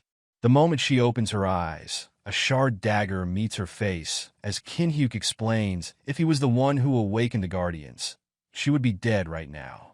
That's when the old man finally has the chance to help Jinhyeok explain what is really going on, stupefying her. Right after, the old man evacuates from the ruin, while Teresa furiously apologizes for what she has done to Jinhyeok. Before long, they walk together to the others while Jinhyeok explains that he needs to get something from these ruins without others finding out. Just the same as what the Saintess is doing in trying to find Peter's covenant for her class quest, startling her a bit for how much he knows. He asks her to join up, claiming they need items at the same place, and he could take someone like her along with him to pave the wave of this ruin.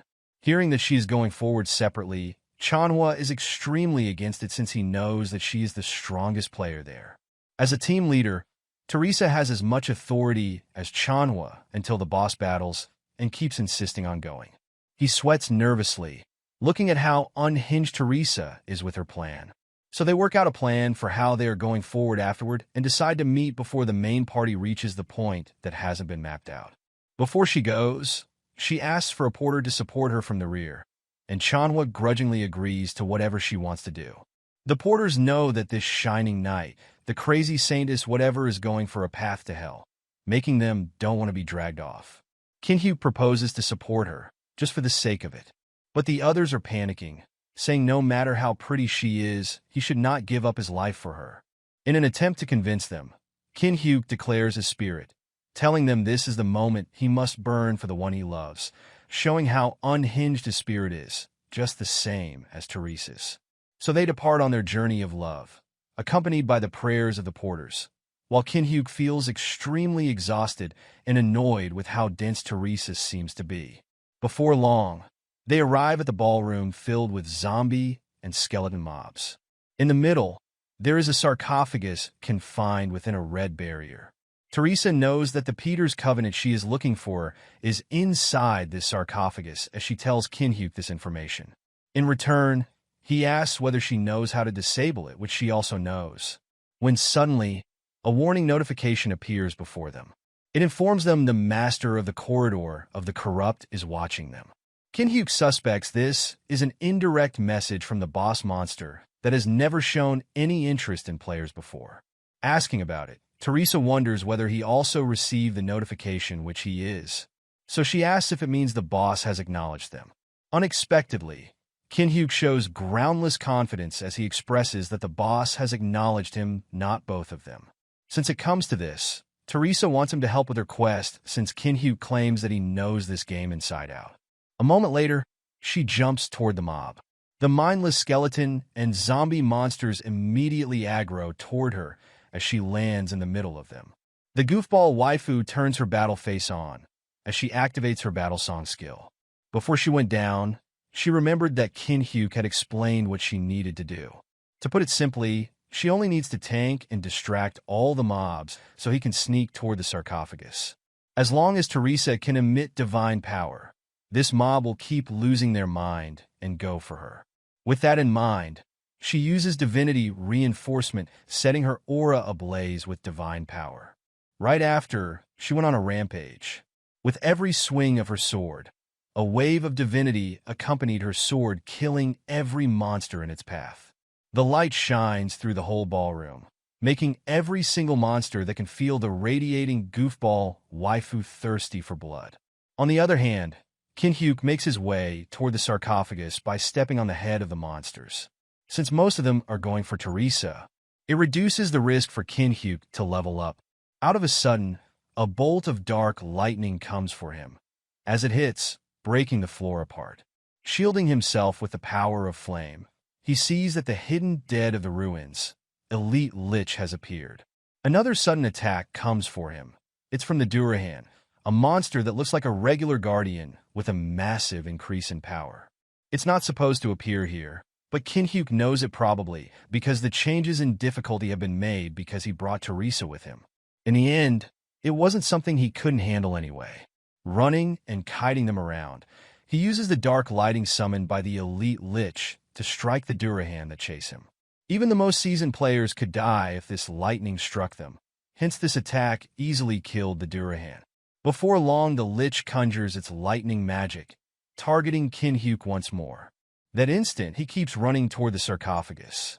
Evading the incoming attack, it went straight toward the barrier and shattered it apart. Jinhyeok doesn't stop his movement. That instant, he sprints toward the Durahan, slicing their body apart like a pig. Looking at how Teresa is getting fatigued dealing with the endless wave of monsters, Jinhyeok only needs to deal with the Lich. The moment he tries to attack the Lich, a vertical slash cleanly finishes the skeleton mage off. A man appears, greeting Jinhyeok to finally be able to see each other. The man knows Jinhyeok's playstyle because there is only one person who moves as if he can predict the behavior of monsters, Jinhyeok, the top 1 player. The moment he sees the mysterious man, he asks who he is. He points his sword toward Jinhyeok, the fact that he doesn't recognize who he is making him extremely livid. This person is Cheon Yuzeong, as Jinhyeok activates his Eye of Truth going for an attempt to copy his skill. Fortunately, even though their level difference is higher than 20, Jinhyeok is able to copy his skill with the condition that he has to defeat this swordsman in a fight with an aura sword. Yuzeong is the one who appeared at the Museum of Korea, taking only the engraved iron sword of Qianlong.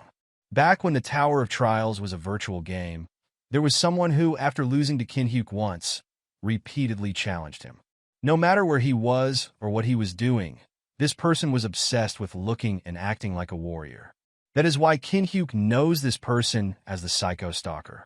This agitates Yuzeong some more, for his rival to think so little of him, while Jinhyeok feels so annoyed because when he goes to the museum, he thinks of this person when seeing the missing sword.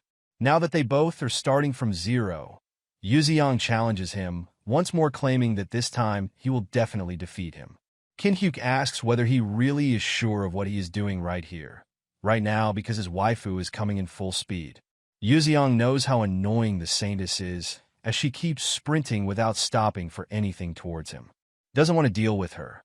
Yuzeong casts his skill, called Battlefield Selection, wrapping a barrier around both of them, knowing that Jinhyeok tries to reach for something inside the coffin. Taking a marble with him, he bid her farewell for a bit before the skill transported both of them somewhere else. On the battle site, Yuzeong casts another skill as he claims that no one will interrupt them now, officially beginning the challenge. With one-on-one skill, Yuzeong forcefully nerfs Jinhyeok's stats, which makes their stats worldly apart, triggering a series of events. Because of how overwhelmingly disadvantageous the opponent is, special conditions of the skill's fusion have been activated. Because of this condition, it allows Jinhyeok to copy any skills he attempted before fulfilling the conditions. He chooses the sword song from Teresa, which makes his understanding of the sword increase by 200% with a lot of additions in sword fight capabilities. Jinhyeok saves this skill in his memory of the world, while Yuzeong keeps raging like a toddler because of how laid-back Jinhyeok is. The moment Yuzeong came with his sword, Jinhyeok summons his dagger, deflecting every incoming attack with it. This surprises Yuzeong for a moment, because Jinhyeok has a mid-range fighting style, while he only uses a dagger in this fight. In return, Jinhyeok claims it is enough to deal with Yuzeong, provoking his a lot more. Fitting in anger, Yuzeong uses a skill called Soul-Chasing Sword Aura, a mid-range attacking skill. Jinhyeok easily avoided it by jumping in the gap between attacks, while asking how Yuzeong was bullying a player who just started using a sword with an aura attack, and Yuzeong gave him the middle finger for claiming that. On the other hand, Jinhyeok feels regret if he keeps deflecting the aura attack with his dagger, which will chip the blade. Having no other option, he fuses the sword song with the demon spirit marble he took earlier. With his fusion skill, his dagger lights up, blinding Yuzeong for a moment. In the end, he successfully acquired a new sword skill called the Grave of Swords, which increased his understanding of the sword by a whopping 500%. In an attempt to use a tenth of the skill power, Jinhyeok feels his hand is throbbing and pain signifies he needs to increase his magic stats to wield its full power. On the other hand, the tenth of this power already sends terror toward Yuzeong, which makes him feel disgusted, even with this battle sight and his skill that should be overwhelmingly favorable for him. He was always losing to Jinhyeok in the game, even in the outside world. After he worked himself half to death, obsessing over Jinhyeok, he was still unable to beat him. Raging in anger at his failure toward Jinhyeok, he deploys more of his aura attack toward him. Using his newly acquired skill, Jinhyeok doesn't dodge and decides to meet the incoming attack head-on. With a single slash of his dagger, Jinhyeok split apart every aura sword that came his way. The next step he takes, Jinhyeok appears behind Yuzeong and goes for an attack as he claims that he already fought with faster players than Yuzeong. In an attempt to block the strike, Yuzeong kneels. Even with a lot more stats, he still loses in terms of sheer strength. Jinhyeok sends his sword flying, indicating the duel has ended. This makes the 138th time he loses in a duel against Jinhyeok, so he asks him to kill him. In the end, Jinhyeok spares him and will look forward to their 139th battle. Reaching out his hand, Jinhyeok claims that the Tower of Trials is not an easy place to survive. It's the kind of place where even the highest-ranking player dies the moment they let their guard down. Jinhyeok can only copy a skill once every 60 days from the same player, so Yuzeong is a perfect prey for him, who will deliver a skill every time it's off cooldown. Using commune skills, Jinhyeok befriends this psycho stalker. The moment he stands up, Yuzeong turns away, unable to bring himself to face his obsession with a promise to be stronger when they meet again. As he walks away, Yuzeong asks his real name, but Jinhyeok refuses to introduce himself, wondering what the need for. In the end, Yuzeong left by calling Jinhyeok's in-game name, Poopy Fart. Taking his sword, Yuzeong leaves Jinhyeok with a blow of embarrassment in front of the goofball waifu. Somewhere else, the main strike team is making their way through the ruin. A mage in the party finds something strange after using his detection skills. A massive golem appears in front of them, with a mysterious figure riding on top of it.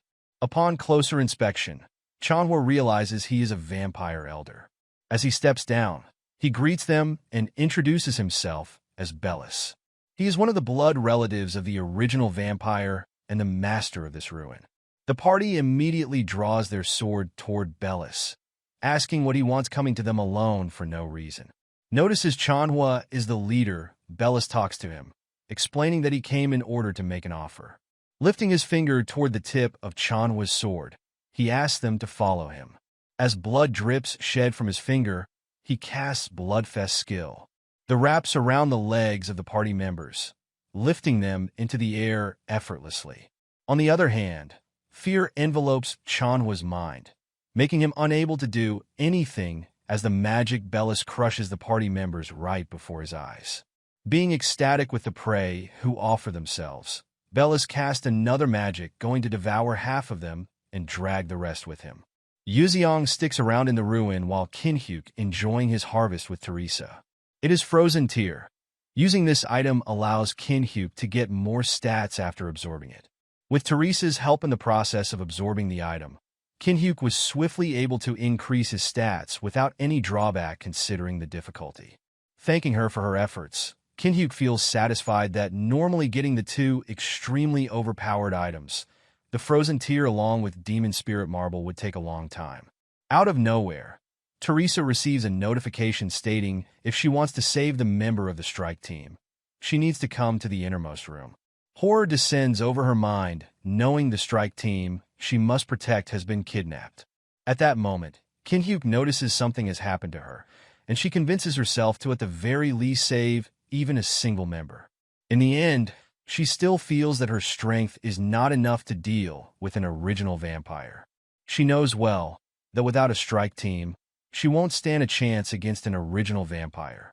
She falls into an uncertainty, thinking she should have stayed with the strike team and things would not go this bad.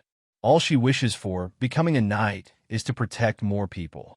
Yuzeong claims he has nothing to do with them, so he intends to not be helping and leave them be. As he leaves, he informs Teresa about one thing he is extremely sure of. Jinhyeok, a guy who is so selfish and doesn't have a speck of honor, is also the reason Yuzeong loathes him so much. But one thing he can be sure of is that Jinhyeok is the only person in the world right at this point who can take down an original vampire on his own. Teresa smiles. Her mind springs up with an idea after receiving such important advice. Right after, she approaches Jinhyeok requesting a party contract. He claims that his price wouldn't be cheap, asking whether she can afford him. But Teresa explicitly trusts him and would give as many coins as she can give in order for him to help. Looking at how Teresa might still be going even without him, he decides to form the party and bankrupt her. Before long, they arrive at the entrance to the boss's room. The amount of magic being released is unreal. Even a high-level knight like Teresa trembles before it. Jinhyeok comforts her, saying she shouldn't be afraid because she should have understood that their opponent inside will be extremely strong, as well as giving her advice that in battle, it's not always the strongest who wins.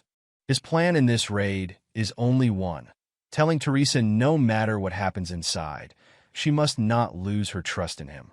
Inside the boss's chamber, she comfortably sits on her chair as the two invited players enter, surrounded by a bunch of vampires. Among them, Bellis finished massacring half of the strike team and abducted the rest. The original vampire, Alice Fawn Ataraxia, greets them with an expression of boredom and aloofness in her eyes. Meeting her gaze, Jinhyeok asks whether the strike team that has been abducted is safe. In kind, Alice tells him to see for himself. With a snap of her finger, she deactivated the dimension severance, revealing all the party members tied and had their mouths and eyes covered. Jinhyeok uses the Eye of Truth on them, noticing Park Ha-jin. Seeing him here, he knows that Ha-jin is the one who wakes up the Guardians. Right after, Alice reveals her reasons for inviting them here. It's because, somehow, Jinhyeok smells sweeter than any scent she has ever smelled. With her naughty smile, she tells him that his sweet scent, incomparable to that of other humans, has piqued her interest. This extremely disgusts Jinhyeok. For all he knows, this instance has never happened before. Alice notices how disturbed he is, while Jinhyeok can only plead that everyone will if a vampire were after their blood. She tells him not to worry, as she is planning to savor him slowly and allow him to live at least 60 years. Jinhyeok refuses the offer, claiming he doesn't want to live as a glorified luxury juice box. That instant, a magic bullet grazed him on the cheek. It was Alice, expressing she didn't ask for his opinion and he had no choice in the matter. Jinhyeok bows to her, saying that he is not saying that he won't give her anything. As he kneels, he offers her something sweeter than his blood. Alice is doubtful of Jinhyeok's words, as she knows it. There is nothing more precious to a vampire than blood. Emphasize that Alice won't change her mind no matter what he offers. Only then does Jinhyeok reveal that she should really think it over, because what he offers is her freedom. That instant, the other vampires raged in anger toward Jinhyeok for daring to utter such words as they summoned their swords and cast their magic. With a wave of Alice's hand, they freeze in place, not daring to move. Intrigued, Alice stands up, asking Jinhyeok to take responsibility for what he just said. Still kneeling on the floor, Jinhyeok claims he wouldn't come there in the first place if he can't deliver. Summoning a mysterious mask, Jinhyeok, as the representative of the demonic ones in the tower, pledges that he will free her from this place. Demonic human refers to those who have turned their backs on humanity for money, revenge, or personal beliefs. The demonic ones interfere with players ascending the tower and even join forces with monsters in labyrinths and ruins. That interests Alice, as she has heard about them before. so she asks him whether Jinhyeok is one of them. As Jinhyeok claims he already got in touch with the temple on the 27th floor, revealing they are the ones that tell him Alicia is here and how to fool the barrier encasing the ruins. Teresa is confused as to why Jinhyeok pretending to be a demonic human, in addition to the fact that he mentions the temple to be shaken them this much. With the mention of the temple, Alice seems to believe what he has said. But, as she summons her blood magic, she expresses her disappointment at the fact that every single one who claims to give her freedom has failed for a long time. As blood spears hover behind her, she commends how sweet of a talker Jinhyeok is. Right after, without even giving a second thought, Alice sends her spears toward him. On the other hand, Jinhyeok only stays in his place, knowing a bunch of blood spears going for his head. That instant, Teresa comes right in front of him, as she uses her divine reinforcement skill. The moment the skill is deployed, a barrier of divine light descends upon them. The first wave of the blood spears shattered as they met the divine barrier. Teresa also screamed towards Jinhyeok to stay behind her, casting her divine shield in addition to her defense, and putting all of her strength. She was fortunately able to block all the incoming barrage of attack. Alice is laughing as she watches how Teresa struggles against a fraction of her power, only to turn back and full of bloodthirst for Teresa, as she expresses how divine power disgusts her. Promises to eradicate both Teresa and Jinhyeok without a trace, Alice summons an orb of blood magic. Teresa wouldn't last long against an attack like that, but she smiles because she knows well that the person behind her, the person she trusts the most, has her back. Little did she know a dagger goes straight through her chest from behind. It was Jinhyeok who literally stabbed her from the back. All of her power left her body, and all she could do was cough up blood in disbelief. Alice is surprised to see the betrayal, and that is how Jinhyeok intends to prove to her that he is not just all talk. She cancels her blood magic orb that instant in amusement, as she asks him to go ahead. With the little power she has, Teresa grabs Jinhyeok's leg, demanding him to keep his promise to save the strike team, still unable to believe that this is his plan all along. Unfazed, Jinhyeok raises his dagger and finishes her life in cold blood. Alice laughs once more, feeling extremely pleased for a human to do that before giving Jinhyeok a chance to do what he said he would. Showing her the Braham's ring, he claims that he prepared a 7-star spell in it. If he seals her soul inside the ring, he will be able to temporarily fool the ruins barrier. Alice feels hesitant since this is the first time she has heard of such a method. This was why Jinhyeok gave up on gaining any experience points and maintained his level at 1 ever since he entered the Tower of Trials. The 7-star skill, called Soul Transfer, can't be used unless he is level 1.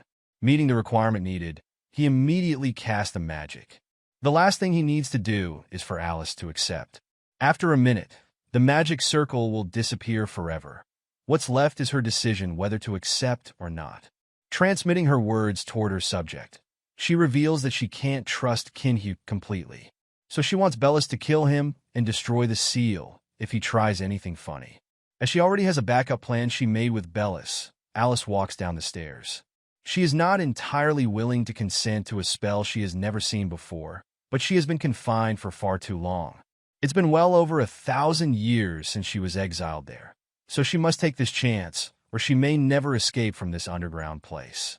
With that in mind, she accepts the spell as Jinhyeok pleads to her that he will make sure she doesn't regret it. The moment she finished her consent in the agreement, her physical body and soul dissipated from the tower toward the space inside the ring. Surprisingly, she finds comfort inside the space as Jinhyeok feels glad that she likes her new home. The fact that he is calling the space inside the ring home is confusing her. Before Teresa stands up, in kind Jinhyeok welcomes her back. It was her skill, Blessing of Stars, which allowed her to revive with a cooldown of 240 hours. She smiles toward him, while Alice is raging inside the ring, saying how dare he trifle with her like that. That instant, Alice commands Bellis and her subject to kill Jinhyeok. As he summons his dagger, Teresa expresses the need to postpone a lot of questions for later, because they will likely be busy for a while, facing all of these vampires. The moment Bellis receives his order, he prepares his magic. He is asking whether they will make it out alive after betraying his master.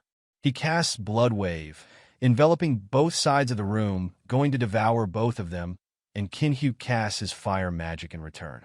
He set ablaze the fire in his hand toward the floor, burning the surrounding blood magic the moment it came in contact with the fire.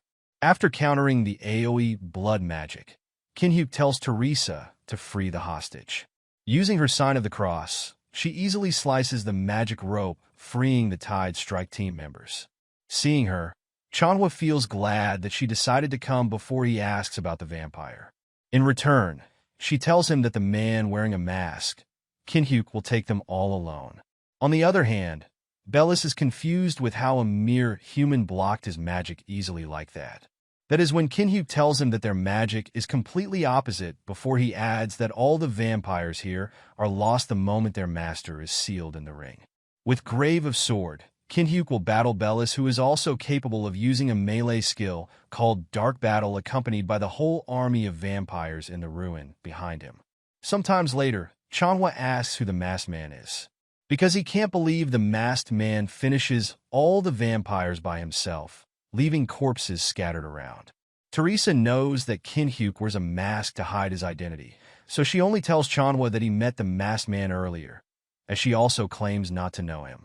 Jinhyeok walks toward the goofball waifu, as she expresses how she never thought the first time she would be dying would be at the hand of an ally. In return, he delivers success in the end. She shed tears for the joy of the fact they were able to save all the strike team that were abducted, the fallen, and the pain she has to endure being stabbed is as real as it can be. She thanks Jinhyeok for it, and at the same time, the copy condition has been fulfilled. For it, Jinhyeok receives the Blessing of Stars, which allows him to revive after death. Right after, he asks her why is she crying, but she fails to explain herself. In return, she asks whether Jinhyeok knows she will come back to life, where Jinhyeok turns away and refuses to explain himself. Next up is to harvest the reward from finishing the ruin to take the relics before getting out of this place. Chanhwa suddenly butts in, saying that all the items collected in this raid are for Guild Balhi. Jinhyeok threatens him with his sheer aura, saying how come that comes to it since he saves all the strike teams alone. Chanhwa tries to negotiate, as they will be paying him in cash or coins in return for his service. This makes Jinhyeok loathe him, knowing how weak this leader is and to still dare to push people around. In the end, Jinhyeok yields the loot, letting Chanhwa take them. Before he warns this wuss to not regret whatever happens afterward, which only confuses Chanhwa. Greed lit up in his heart, because after the whole strike team was taken hostage, he could bring relics back to the guild. Unfortunately for him, the moment he touches it, a jolt of light strikes his hand. It is a curse. While the relic is good, Jinhyeok knows that there is an annoying curse on it.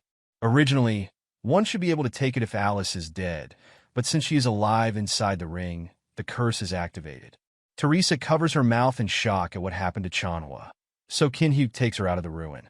Meanwhile, outside the tower, the reporter and the association's personnel are gathering around. Among them is Kim Tae-chun. The department manager wants to see this thing through. Apparently, Yuzeong leaked the possibility of the ruin to be cleared soon. Even though Yuzeong was not a part of the guild, Tae-chun still believed in his words.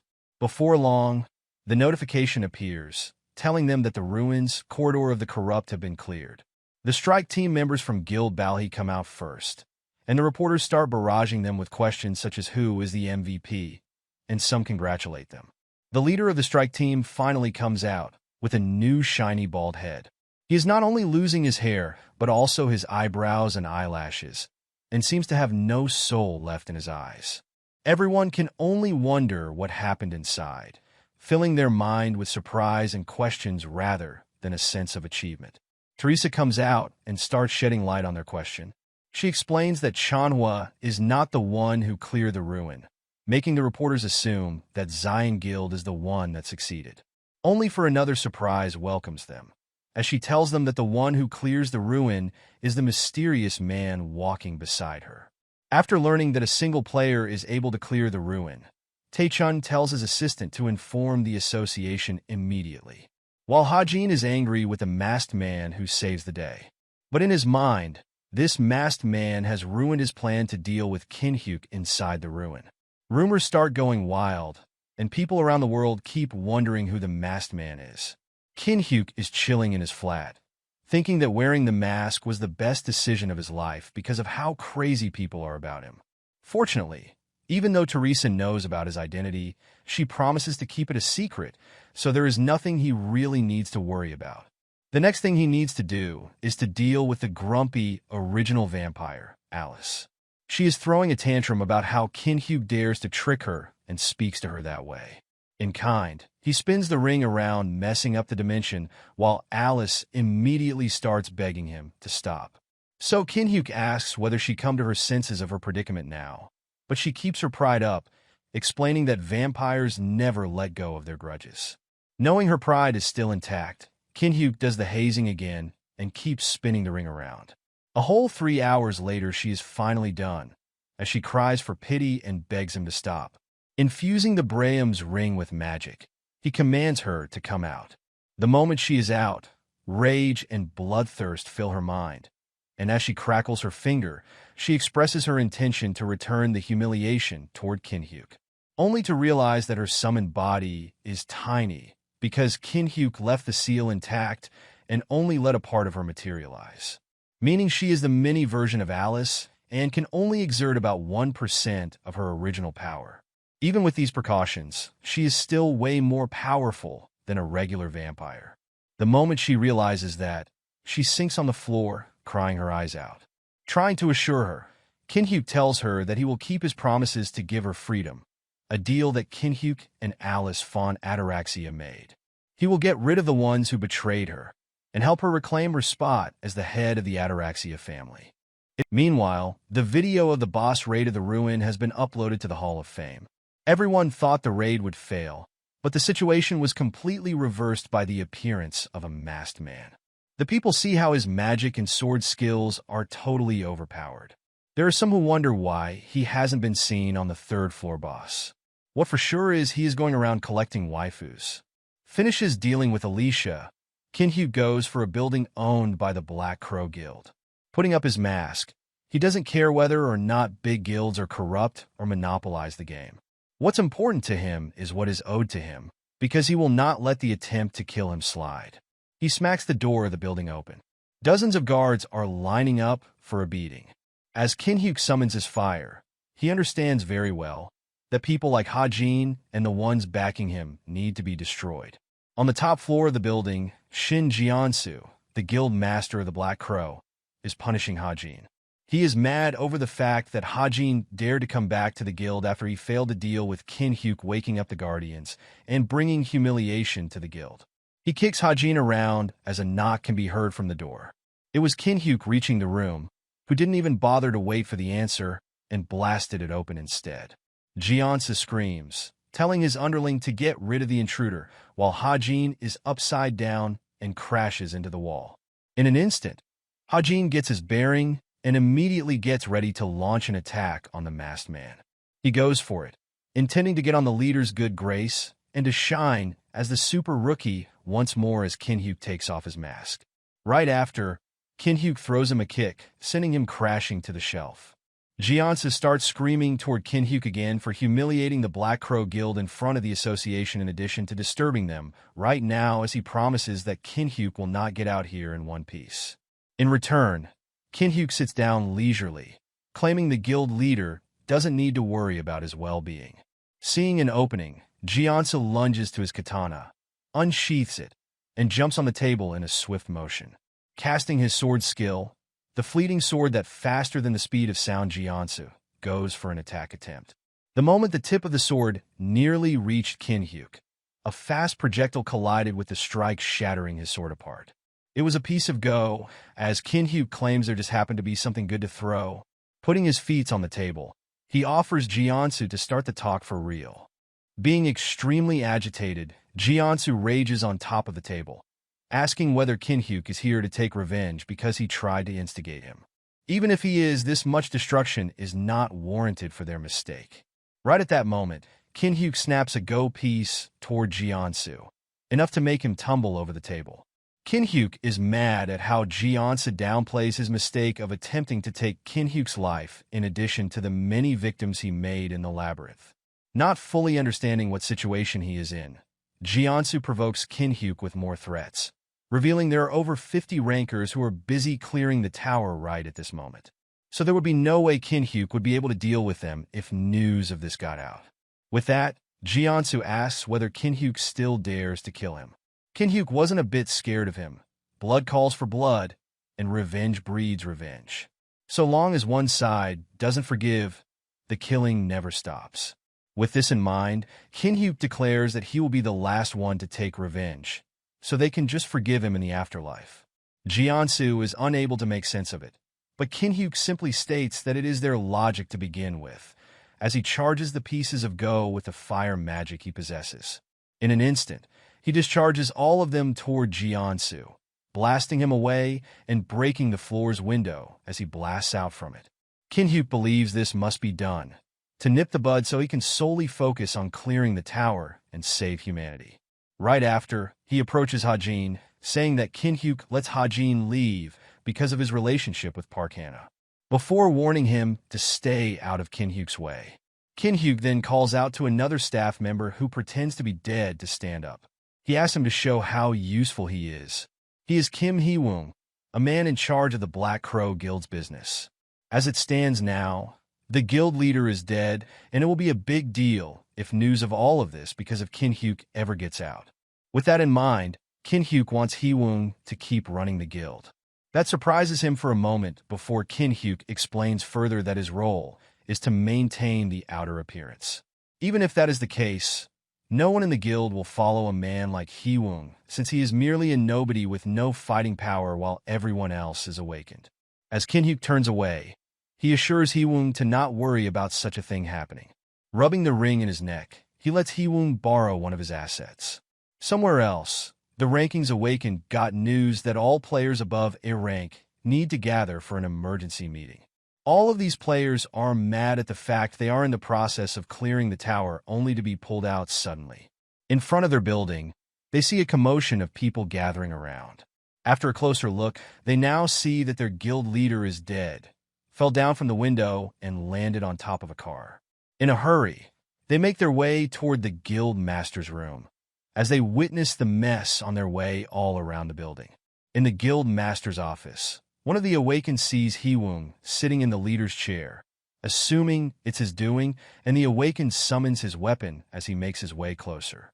The red-haired man strikes his weapon on the table and threateningly demands Hee-woong to tell him what had happened without leaving a single detail.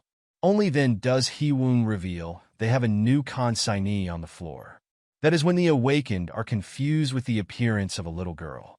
It is Alice, who was kind of irritated since she asked Hee-woong to make it so that she doesn't need to step in. The A-rank Awakened becomes extremely agitated, asking whether a child really is the one who caused all of this. That stupefied Alice, considering how she looks like. She is a progenitor of a noble vampire. That instant, bloodthirst appeared on her face, going to ravage the A-rank Awakened who dared to call her a child. Enraged, she explodes the whole floor with her blood magic.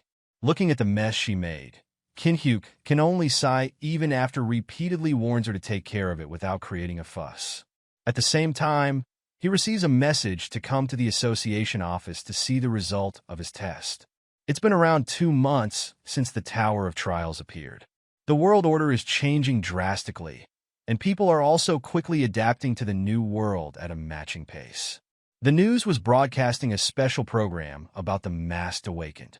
It drew a lot of attention because a ruin that even a large strike force couldn't clear was cleared by a single person. There are only 2 people who know that Jinhyeok, who entered as a porter, is the Masked Awakened. One is Mr. Kim, who is the porter leader, joyfully accepting his request to keep it secret. 2 is Teresa, who also promised to keep a secret, he who wears a mask, and he who does not. With this, he will be able to act much more easily.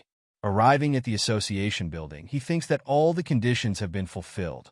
There are no more restraints binding him, because now, it's truly time for him to monopolize everything. In the end, Jinhyeok didn't reveal his full strength to the outside world, With the help of the association staff, he was intimidated, and he received an F-rank awakened license in return. Outside, close comrades welcome him.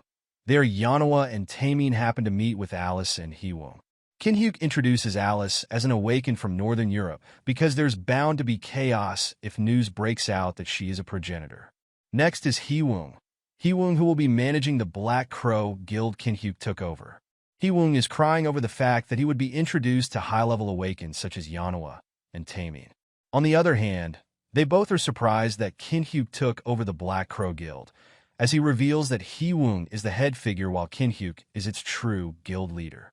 Realizing how capable he is, they are extremely pleased and readily offer Hee-woong to get along well. Next on the list, Jinhyeok is pissed at Alice for making such a fuss in the guild's building. Alice tries to argue, trying to put the blame on them for irritating her, since she doesn't need to go that far if they just shut their mouth. Jinhyeok still can't believe that she can't handle that much of a provocation since she has lived for thousands of years. In fact, since she is the head of a clan, there wasn't really anyone who dared to provoke her like that. Done arguing with each other, Jinhyeok asks her to go with him on hunting in the tower.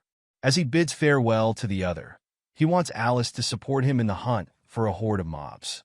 Considering only 3 floors are open right now, Alice is confused if Jinhyeok can find any hunting ground left in the tower. The cream of the crop dungeons are regulated by the guild. There aren't really any unknown hunting grounds left. That's what everyone thinks, but Jinhyeok knows something that everyone else doesn't.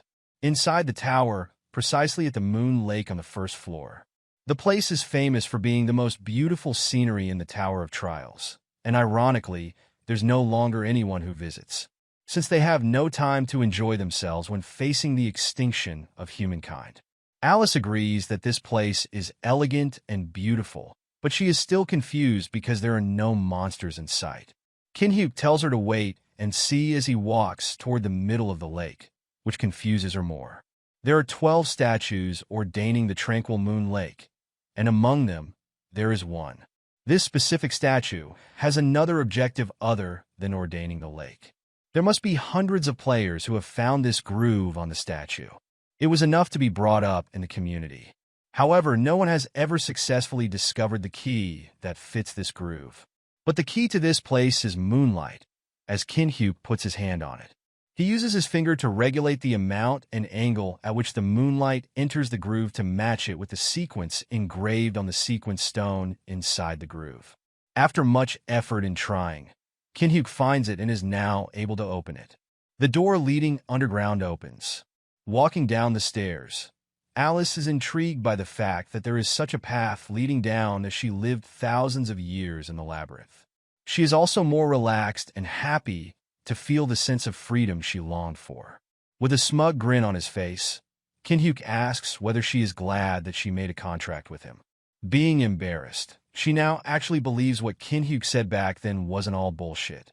Keep walking down the steps. Jinhyeok uses the blessing of the stars that he copied from Teresa to absorb more of the frozen tear, giving him more stats. After absorbing it once the cooldown is off, it's become much easier to retain Alice's physical form. Now that he thinks about it, he wonders what the being from the tower thinks of the awakened player. People know that Tower of Trials is a game made into reality. But would Alice, who has lived for thousands of years, think that she is part of the data within a game? So Jinhyeok asks her about something, as Alice turns to him. The moment Jinhyeok asks about it, an error occurs resembling a broken holographic, censoring what Jinhyeok tries to say. That makes Alice freaking out at what Jinhyeok is trying to ask. On the other hand, Jinhyeok now knows that information related to the tower is being completely blocked, but the fact that he found this fact is enough for now, as he arrives in front of a dead end. Before long, Alice notices something is coming. Jinhyeok summons his fire as insect creatures slowly come from the shadow, and immediately he casts his flame toward them. He calls the lower ground 1st floor of the Tower of Trials a spawning ground. The reason for it is that monsters endlessly crawl out of the abyss, while he smiles excitedly going to massacre a whole lot of mobs. On the other hand, Alice is extremely disgusted that the monsters that are coming out are an endless wave of insects. Before making his first move, Jinhyeok asks Alice to get back. having this hunting ground for himself. Jinhyeok uses the blessing of the stars on the monsters, reducing their defense by 30%. After that, Jinhyeok asks Alice for support, but she refuses to any as she claims that she is a noble being and it's not appropriate for her to deal with mere insects. In kind, Jinhyeok intimidates her by spinning the ring on his finger, freaking her out. Having no choice in the matter, Alice casts her blood magic, binding the insects and lifting them into the air in a range area for Jinhyeok to feast. Applying all of his rift stats along with the dagger in hand, Jinhyeok unleashes all of his speed, finishing all the bound insects. In an instant, he leveled up multiple times, feeling extremely pleased with himself for finally being able to release all of the pent-up stress in order to maintain his level at 1. In addition to all of his massive stats and overwhelming support from Alice, Engrave of Swords Jinhyeok is going crazy, rampaging the endless swarm of insects. Somewhere else in the Olympus Guild meeting room, guild leaders from around the world gather. Titan Guild's representative, Patrick, starts with the mention of all the failed attempts to enter the 3rd floor. He reveals that only 9 Awakened came back alive out of 100 people from 15 strike teams. The 3rd floor boss is a relatively ordinary monster. The problem is that they need to find a way to take down the hundreds of thousands of statues the boss commands. Tenwei, a Jinhyeok Guild representative, reveals even with anti-army artifacts, they still failed, showing how much of a failure he is. Maria, an Olympus Guild representative accompanied by an independent player, Teresa, speaks about the fact that they cleared both the 2nd and 3rd floor too quickly, leaving not enough time for the average Awakened to level up. Jinho, the Dangun Guild representative, strikes at the Jinhyeok Guild for having no morals, adding the fact that they monopolize control and magic crystal, resulting in harder access for Awakened. Tenwei refuses to accept such humiliation, but Jinho presses forward, saying even without proof it is clear as day, and everyone can see how greedy and vicious Jinhyeok Guild is. Trying to mediate, Patrick tells them to stop, and this is not a place to put the blame on. They're here to resolve the issue to raid the 3rd floor. Maria asks whether he has something in mind, so Patrick tells them the fact they were contacted by the demonic human. They said they would help them if they met one of their conditions. Teresa stays silent while they argue whether to accept their demand or try to find another way. As strong as Teresa is, she cannot sway guilds beyond her reach, so she can only do what she can while the others are only concerned about themselves. Suddenly, flame gushed toward the fireplace. Before long, a blaze of cursed dark mana came out of it. An old man wearing a robe with a skeleton staff in his hands appears out of nowhere, as he is saying that it's good to have pride, but in order to raid the 3rd floor's boss, they need the demonic human's help. Seeing humanity's disgrace right before him, Jinho rages and throws the table as he is saying that he is going to kill him. Tenwei slices the table that comes toward him in 2, before claiming that they finally agree on something. The old man comments on how hot-blooded they both are before saying they might change their mind if they hear his condition. The old man offers them cooperation, claiming he has the power to defeat the 3rd floor boss. Jinho is still raging. He doesn't even bother to think it over because he is convinced and completely doubts the truth from the demonic humans. In response, the old man says he can just show it to them. With it, he raises his staff and casts his skill, Dark Gravekeeper. A foul dark aura rises around him as he hits the floor with his staff. A clacking sound can be heard from something outside, trying to reach out to the world. It was a skeleton army that the old man summoned. Because of the long history of war in this place, there are many corpses in this land for him to use to prove that he can raise an army. Looking at it now, Patrick knows this old man is a necromancer. But to control this many skeletons, he must have used a particular staff that he recognized from the game. The old man reveals it to be the staff that can only be made after gathering 99 different ingredients, the Staff of Greed. Just like the name of the staff, Tenwei swallows his saliva, saying with these, they might be able to clear the 3rd floor. Maria screams at him because there is no way they can work together with the demonic humans. Jinho also agrees with her, claiming the only thing to do now is to tear the old man limb by limb before he reveals his true feelings. If news of them working with the demonic human doesn't get out, this plan may be worth trying. Teresa watches them arguing back and forth. No matter how bad things are, she can't believe they're considering working with a demonic human. After losing so many people, greed for achievement and resources fills their hearts. Out of nowhere, she thinks of Jinhyeok. Teresa wonders what might he do in this situation. That instant, there is an incoming call from Jinhyeok. Smiling happily, he asks how she has been doing lately and how much has been leveled up. That's when he notices a crappy situation involving the demonic human. The old man also notices him, asking him to show himself instead of hiding behind a screen. At that point, Jinhyeok includes all the people in the room in the video chat, revealing himself as unknown. The people outside of the tower know him as the super rookie who cleared the first floor ruins by himself. Every major guild in the world wanted to recruit this super rookie, and now that this very person had appeared before them out of nowhere, all those who had been trying to get in contact with Unknown were overwhelmed with joy by his sudden appearance. The old man speaks and confesses to having heard about Unknown, particularly about the show in the first floor ruins. Next, he asks whether he knows the boss on the third floor is different from the first floor ruins. With the Staff of Greed, he can summon an army to deal with the mobs on the third floor, before mentioning these representative guilds were just about to agree to work with the demonic humans. In kind, Jinhyeok mocks the old man, saying there is no way it is the real staff. He explained that it must have been a knockoff staff, made using the heart of an adult and burial clothes soaked in holy oil. The old man sweats in the cover of his robe, while Patrick asks to prove it. With confidence in his voice, Unknown says the real Staff of Greed has a red jewel below the skull, and there is no way one can make the real staff with only 3 floors opened. He also emphasizes the fact that the quality of the skeleton outside is very poor. They can't last half a day in the boss room with those crumbling soldiers. Jinhyeok is able to deduce that they will seize the first chance to steal all of the coins and items before going into hiding. Hitting right on the spot, Jinhyeok makes the old man angry. Raging after being provoked that way, the old man bid his farewell before saying he would regret not accepting his offer. He disperses into thin air, followed by the skeleton army with him. Silence fills the room, and Patrick is confused about what to do now. That instant, Jinhyeok offers to leave everything to him. He will give them a good reason not to cooperate with the demonic humans and make sure they reap the benefits of clearing the tower as well. To make it clear, Unknown offers to clear the third floor boss solo. At the instant he makes the offer, the guild representative thinks of the same thing. They almost teamed up with the demonic one, so there is nothing to lose here. If Unknown fails the raid, it would be the chance to recruit him. They can't let this golden opportunity pass them by.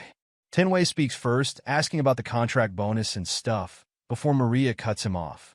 She will provide everything Unknown needs with no strings attached. Patrick and Jinho also join in the conversation, willing to go all in on Unknown with everything they have. Jinhyeok stops them from making any attempt to help him. He only needs to go in alone and for them to block the entrance so other players can't get in. He also doesn't want any compensation. As soon as he finishes saying that, Maria asks why would he go that far for them, while Tenwei feels suspicious of Unknown and asks his reason. To put it simply, Jinhyeok wants to do it simply because he can, but at the moment he claims that he is just trying to help out his precious friend. Hearing such words coming from Jinhyeok, Teresa's flutter as her cheeks blush. Jinhyeok knows that he was the one who just said that, but he also knows that was so cringe. While Teresa smiles warmly, welcoming the feeling that he takes her as a precious friend. Jinho is overly excited to learn that Unknown is close with Teresa, claiming as the guild master. He can't argue with the statement, before adding that the comment is making him reflect on things. Apparently, Jinhyeok records their conversation and feels glad with the good mood he is able to get. Normally, regular players would gladly accept a signing bonus, but that is something short-sighted people would do. A player who gives up on receiving compensation for his comrade, in return he can get overwhelming benefits from that phrase alone. At the end of the video call, Jinhyeok edited the video and cut out the part where the demonic humans were involved since he didn't want to make the guilds involve his enemy. On the other hand, Jinhyeok also feels happy after spending less than a day at the spawning grounds. He has already reached level 12. Out of a sudden, Alice screams as she comes toward him, asking how he can make her fight all those disgusting insects on her own. Seeing it doesn't work to complain to him that way, she puts on an act, saying how come her partner makes her work like a slave. In return, Jinhyeok tries to buy mana supplement for her along with stuff he might need deeper underground. Somehow, Alice refuses the mana supplement and asks for something else instead, claiming it will not work and that if she doesn't have enough mana, she won't be able to support him properly. With saliva dripping from her mouth and a bloodthirst in her eyes, she tells him not to worry because she will be gentle. Jinhyeok asks her to calm down, as Alice says that she will take the mana she has used. She goes for it, and with a swift motion, she flies right toward Jinhyeok's neck to suck all the blood she wants. Once she is done, she laughs happily, thanking him for the delicious sweet blood, as Jinhyeok feels extremely dizzy, wondering how much blood she sucked. Right after, Jinhyeok continues shopping for the items he needs for the deeper part of the spawning grounds. Looking at what he bought, Alice wonders why he bought a lot of useless things. Jinhyeok explains that might be the case for her, but she will know soon enough as they arrive at a hole leading deeper. He tells her to hold on tight, because they need to finish up the basement floor by the end of the day, and it will be a lot crazier there. Without any shred of hesitation, Jinhyeok leaps into the hole, while Alice is freaking out as she wonders whether Jinhyeok knows how deep the hole was before he jumped. Of course, he already jumped down toward the hole 1,000 times. As the moment comes, he tells Alice to cast her magic. Using reverse gravity allows them to hover for a moment before crashing on the ground. Being extremely tired, Alice asks once more whether Jinhyeok is simply recklessly lucky or talented before she notices a threatening being for her. Using the fire magic, Jinhyeok sets the torch in the middle of the cave ablaze, while telling Alice to not worry. He says this is the right place, and the massive amount of bugs don't stand a chance against him.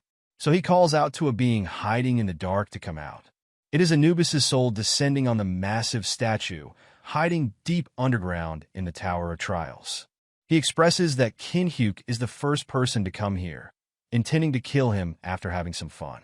By coming right before him, he claims that Jinhyeok has put the final nail in his own coffin. On the other hand, Jinhyeok doesn't care and tells Anubis to come at him instead of blabbing bullshit. In return, Anubis laughs hysterically, asking whether a weak human like Jinhyeok really dares to challenge a god. Alice comes between them, saying that Anubis is really dangerous, willing to hold him off as long as she can so her contractor can find his way back. Jinhyeok smirks, knowing she cares about him. Instead of doing as she said, he steps forward, telling her to not worry. Facing a god descended from the massive statue, Jinhyeok wants to show her what kind of person she made a contract with. This instance amuses Anubis, and returning the provocation, he casts a skill called Anubis Judgment, followed by the first question he asks whether the vampire is the one who told him about Anubis. This is the skill he activates every time someone faces him. Anubis Judgment is an absolute judgment skill that activates once one answers 3 questions. Jinhyeok also activates his Eye of Truth, with the copy condition of making Anubis lose his patience and destroy the vessel that contains his consciousness. All he has to do is answer the question. It doesn't matter if it's the truth or not. So Jinhyeok answers the first question, which he is claiming how else he knows about this place. The second question ensues, and Anubis asks whether he came for the hive. Jinhyeok confirms that he is, saying that it could fetch a pretty penny. The last question Anubis asks is whether he believes he can make it out alive after trespassing on Anubis' domain. Jinhyeok provokes the god before him, saying if he can't evade a mere Egyptian god, then he might as well donate his item and just die. The moment Jinhyeok finishes his answer, a spirit dragon appears from the ground, reducing his stats by 50% and sealing all of his skills. Right after, Anubis summons his champion to carry out his judgment. It's a giant mantis, who in Anubis' mind will kill Jinhyeok easily. As if knowing everything, Jinhyeok is not interested while Alice is extremely disgusted with it. To fight such a massive creature, Jinhyeok summons a mini gramophone. Anubis is confused as to why are Jinhyeok suddenly playing the music of humans, wondering whether he lost his mind at the sight of such a champion. By closing his eyes, Jinhyeok replied with a dance following the music he played. The moment Giant Mantis's attack comes at him, Jinhyeok dodges it perfectly. After thousands of experiments, Jinhyeok finally discovered the perfect song. The beat is perfectly in sync with the Giant Mantis's attack pattern. He just needs to follow the beat and conduct all its attacks. Jinhyeok is evading all the attacks in time with the beat, and that's definitely not a coincidence. Anubis' jaw dropped, wondering whether this tiny human's plan all along. Jinhyeok only needs to dance for a minute to evade the Giant Mantis's attack.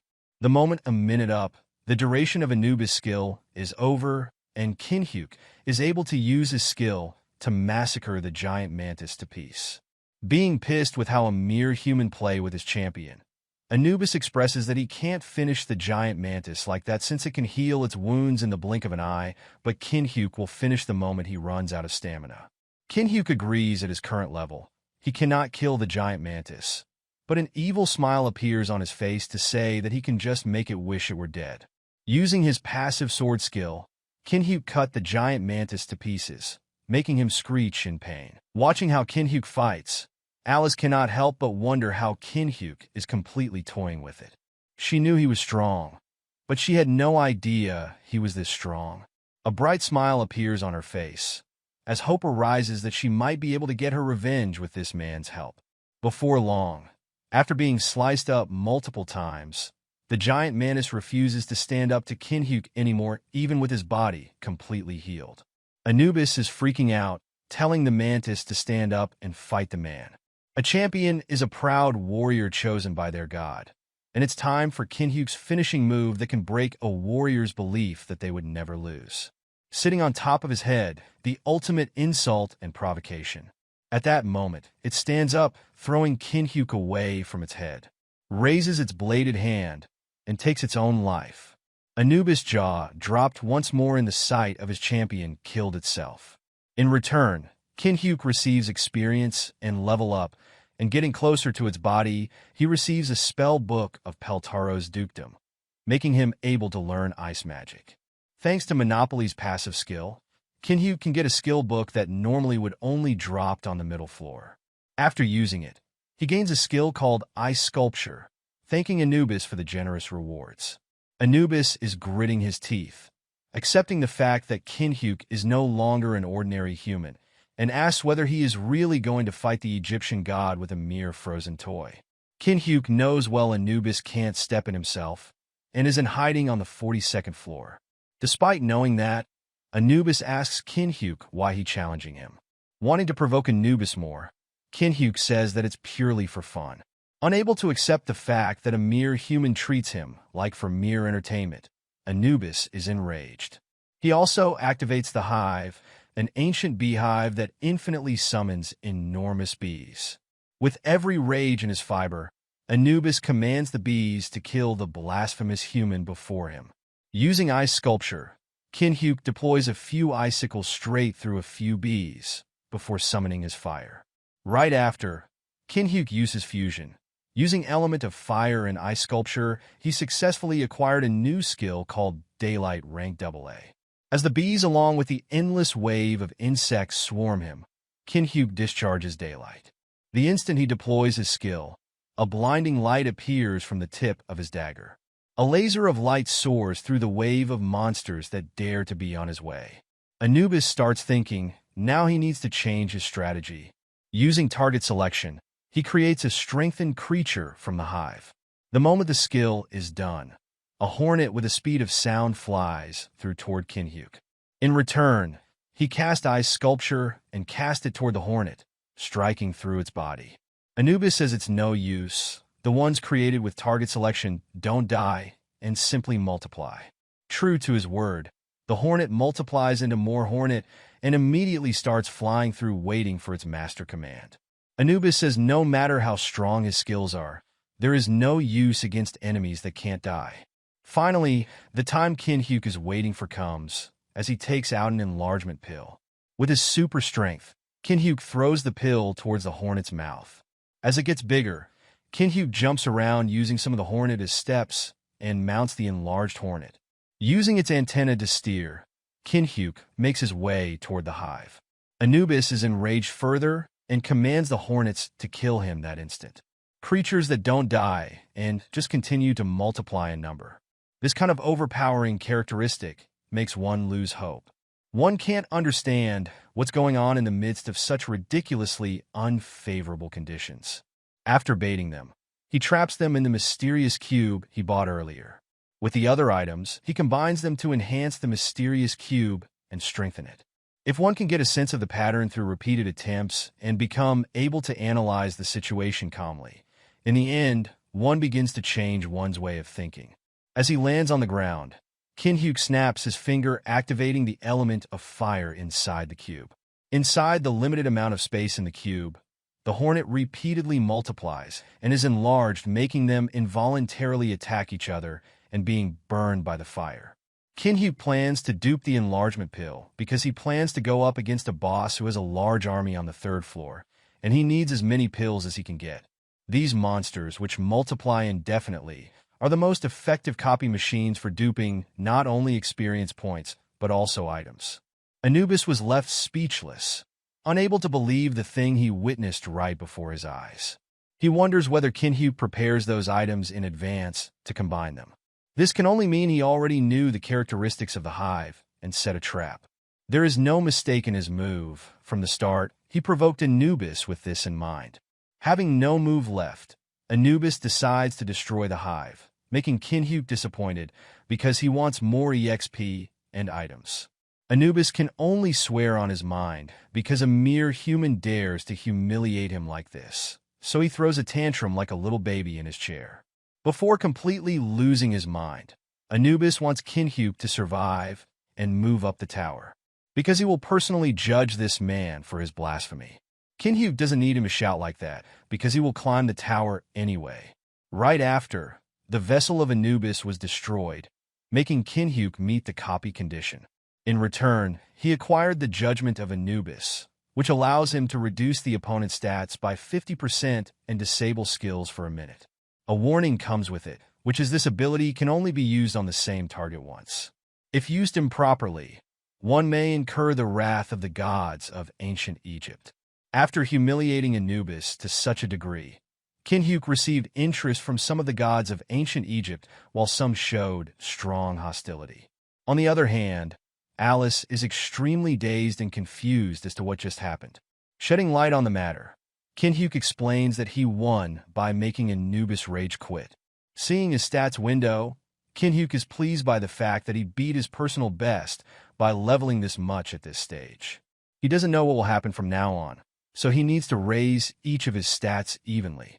Out of nowhere, he receives a video call request and makes Alice go away for a second. It's from Jinhyeok. The moment he sees an unfamiliar place, it immediately angers him and asks where he is. Jinhyeok simply brushes him off, telling him to get to the point. Jinhyeok has a proposal for him. He explains that in 24 hours, the Association of the Awakened is hosting a tournament. All players ranked AA or above are required to attend. Jinhyeok wonders if that is a wise move since they keep failing to defeat the 3rd floor boss, but they're going to hold a gathering now of all times. Jinhyeok wants Jinhyeok to come and fight him once more, making Jinhyeok wonder why he would do such an annoying thing. Jinhyeok might consider it if Jinhyeok has another worthy skill to copy. Before he put out a golden-lined black card, an invitation to the black market, assuming Jinhyeok wouldn't be able to refuse. According to Jinhyeok's description, the black market, unlike the coin market that players use, is a secret auction where only invited members can purchase items with cash. In the end, Jinhyeok comes to the tournament, and while is extremely annoyed, it is just the right time that Jinhyeok needs items to beat the 3rd floor boss. At this moment, his video regarding the meeting of Unknown with the leaders of big guilds that has been uploaded to Unknown's new channel has been selected as a hot issue video. Jinhyeok got the response that he was expecting. The veiled player everyone was curious about, Unknown, confidently declared in front of major guilds that he would beat the boss who they had failed to beat. It was only natural it would cause a stir. Considering the view count conditions, 50 million views is huge. Minus the 90% fee, Jinhyeok can still take home 50,000 coins. The fee is pretty steep, but it's not too bad. Jinhyeok is yawning, watching the boring competition. The tournament consists of 24 players who are double A rank or above. Worried that their consecutive failures at beating the third-floor boss would lose them public confidence, the Association of the Awakened and the major guilds decided to live stream this tournament to show citizens how strong and reliable their Awakened are. Simply put, not everyone watches the video platform, so there aren't many chances to see a player's true abilities. It's not a bad way to lighten the mood. Remembering their conversation back then, Jinhyeok claims that he is not a double A rank or above Awakened, so he can't join the tournament. Yuzeong then revealed that the winners could get a replica from the National Museum of Korea or challenge the Awakened who didn't participate in the competition. Shouting his rage toward the screen, Yuzeong promised to beat Jinhyeok in front of everyone this time. That is why Jinhyeok currently watching the boring tournament as two Awakened clash their attack, challenging each other in the royal battle style.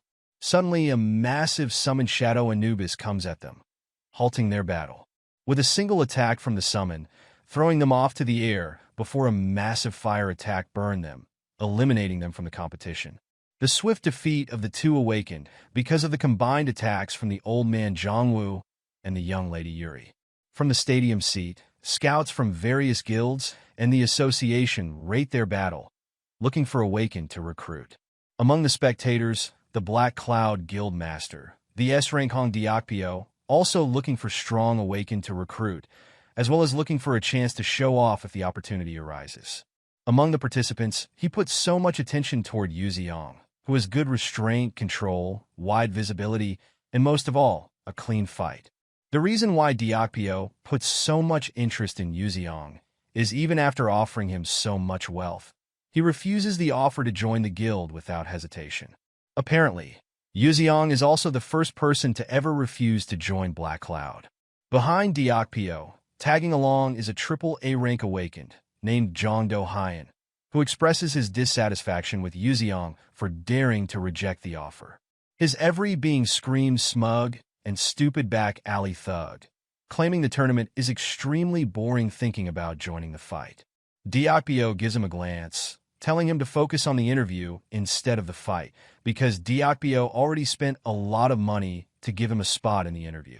Do-hyun has the talent to become an S-rank in the next 3 years, and if it becomes widely known that Diakpyo has recruited such a promising player, he hopes it will increase his guild status. The arena is filled to the sound of the clashes between Awakened before repeated clean sword strikes sweep the contestants one by one. It's Yuzeong, feeling enough playing around and deciding to end the tournament quickly. Before long, the interview of the winner commenced. People around Korea feel in awe of such a display of strength. As the interviewer asks what kind of relic he wants to get, Yuzeong interrupts him, saying that he will get a battle request, indicating he has no interest in relics. Pointing his sword at the spectator, he challenges one of them to get down that instant. Do-hyun just happened to sit in the same line Yuzeong pointed his sword at, making him jump in excitement, going to accept the challenge. That instant, Diakpyo grabs him and tells him to sit down, explaining that Yuzeong wasn't pointing at him. Looking at the direction of the sword and his eyes, he is looking behind them. Do-hyun is confused. It doesn't make sense that Yuzeong doesn't look at them, as he is sure anyone here is no match for him, as Yuzeong provokes the man he points at. Accepting the challenge, Jinhyeok stands up, saying what a pain in the butt Yuzeong is. The moment Jinhyeok shows himself, Yuzeong lowers his sword, signifying to the spectator that Jinhyeok is indeed the man he intended to challenge. The association staff and scouts hurriedly looked for information about who Jinhyeok was. The moment they got it, the fact that Jinhyeok is an F-rank Awakened. Diakpyo wonders why Yuzeong challenges an F-rank Awakened, since he can get more battle fame if he challenges an S-rank instead. In the end, he can only assume that Yuzeong has a weird fetish and enjoys harassing weaklings in front of an audience. Arrived before Yuzeong, Jinhyeok begs him to give up if he loses this time. In return, Yuzeong refuses, asking how can he assume he is going to win after the overwhelming win he delivered in the tournament. Grinning mockingly, Jinhyeok congratulates him for the win and his growth until this point. Gritting his teeth, Yuzeong is mad because in order to beat Jinhyeok, he trained without stopping. As he uses his soul-chasing sword energy into his sword, Yuzeong tells Jinhyeok to work for it if he wants the invitation ticket. He materializes his sword aura into a massive soul, chasing flames with his sword. Feeling extremely annoyed with this stalker, Jinhyeok can only sigh as he summons his flames with his hand. The battle begins between the possibly an S-rank swordmaster with an F-rank nobody. Before long, a massive stroke of light explodes through the arena walls, making a massive hole in the reinforcement barrier. An icicle scatters around the arena, and with what's left of Yuzeong's consciousness, he asks just how many skill Jinhyeok has. Right after, he fell down, face first on the floor of the arena, leaving Jinhyeok unscathed. He comes over to what's left of Yuzeong and rummages around his body to take the promised invitation ticket. Jinhyeok then walks toward the other end of the arena, as the audience is in awe of the many excellent skills he possesses along with the fact that he is an F-rank awakened. He approaches Jongwoo and Yuri to greet them because it's been a while since the museum incident. The old man is nervous, while the young lady is sweating to meet Jinhyeok again, as they both claim they don't want to be enemies with him. As a show of goodwill, Jinhyeok asks for her number. He says that she doesn't have to give it to him if she doesn't want it before he intimidates her with his pettiness. Having no choice, Yuri gives her number to him as she grumbles that it's totally a threat instead of a favor. Being overly excited, Do-hyun jumps from his seat and lands on the arena as he expresses how shocked he is. Jinhyeok activates the Eye of Truth and receives the copy condition to discover what his hidden motive is as Do-hyun babbling nonsense. Looking closer at the copy condition, Jinhyeok realizes the system is always able to recognize his opponent's intention, signifying it's not a simple program. As Jinhyeok is busy with his own thoughts, Do-hyun puts his hand up claiming he is not looking for a fight. With the reporters gathering around, he says that he wants to shake his hand since they are probably going to see each other often from now on since they work in the same field. Reaching his hand, he hopes he can work side by side from now on. With the help of Eye of Truth, Jinhyeok knows Do-hyun is lying. Behind that peaceful mask, Jinhyeok can detect his sense of inferiority and rage. The reporters are flocking toward them, as if they had been waiting for this moment. His hand is poised for a handshake, and his unique ability is Titan Strength. Anticipation is written all over the face of Guild Black Cloud's guild master. If he makes a show of overpowering the Newbie, who just defeated the winner of the tournament in front of the reporters, he will be able to steal the spotlight. There is no way Jinhyeok would fall for such an obvious trap, as he fulfilled the copy condition to copy the skill. In return, he gets the Titan's grip. When the Tower of Trials was just a virtual game, there weren't many users, so Jinhyeok had limited opportunities to copy skills. But now that the game has become a reality, everyone's hard-earned abilities are just waiting to be picked by him. As Jinhyeok's eyes gleam purple, he asks whether Do-hyun just called him a colleague and whether this handshake represents Guild Black Cloud. Of course, Do-hyun claims that it is, knowing Jinhyeok hasn't joined any guild yet, promising special treatment if he joins Black Cloud. Finally, Jinhyeok asks the last question. Staring him dead in the eye, he asks whether he can beat him in the battle of brute strength. Going to crush Jinhyeok's hand, Do-hyun uses his Titan's grip as he answers that of course, he can beat the small man before him with brute strength. Unfortunately, he can't, as if trying to squeeze an iron hand, his Titan's grip has no effect on Jinhyeok. That is because the 3 questions he answered with Anubis judgment activates, he lost 50% of his stats. In return, he lost the strength battle, and unbearable sharp pain starts to spread from his hand. As he sweats profusely, Jinhyeok praises him for being able to hold out pretty well against him. He provokes him some more, saying how Do-hyun acts pretty confident in his strength before only to act like a big baby now. Right after, Jinhyeok puts more strength into his hand, crushing his opponent accompanied by a screaming of pain. In the end, Do-hyun begs Jinhyeok to stop as he repeatedly punches the tiny human who literally crushing his hand. Unfazed with these punches, Jinhyeok returned the favor and give him a quick jab, sending him flying. That single punch from Jinhyeok knocked the AAA rank Awaken out cold, as he expresses how disgusting he is to act like they are close. Suddenly, a stroke of red aura lightning comes for Jinhyeok. Fortunately, he easily evades the incoming attack, and it lands on the arena, destroying the reinforcement floor. Looking at the attacker, Jinhyeok immediately activates the Eye of Truth. It comes from Deokpyo, with his hand flaring up with his aura. He screams how dare Jinhyeok throw Do-Hyun around like a rag doll. He is mad because he spent a lot of resources today only for Do-Hyun to be unable to show himself up.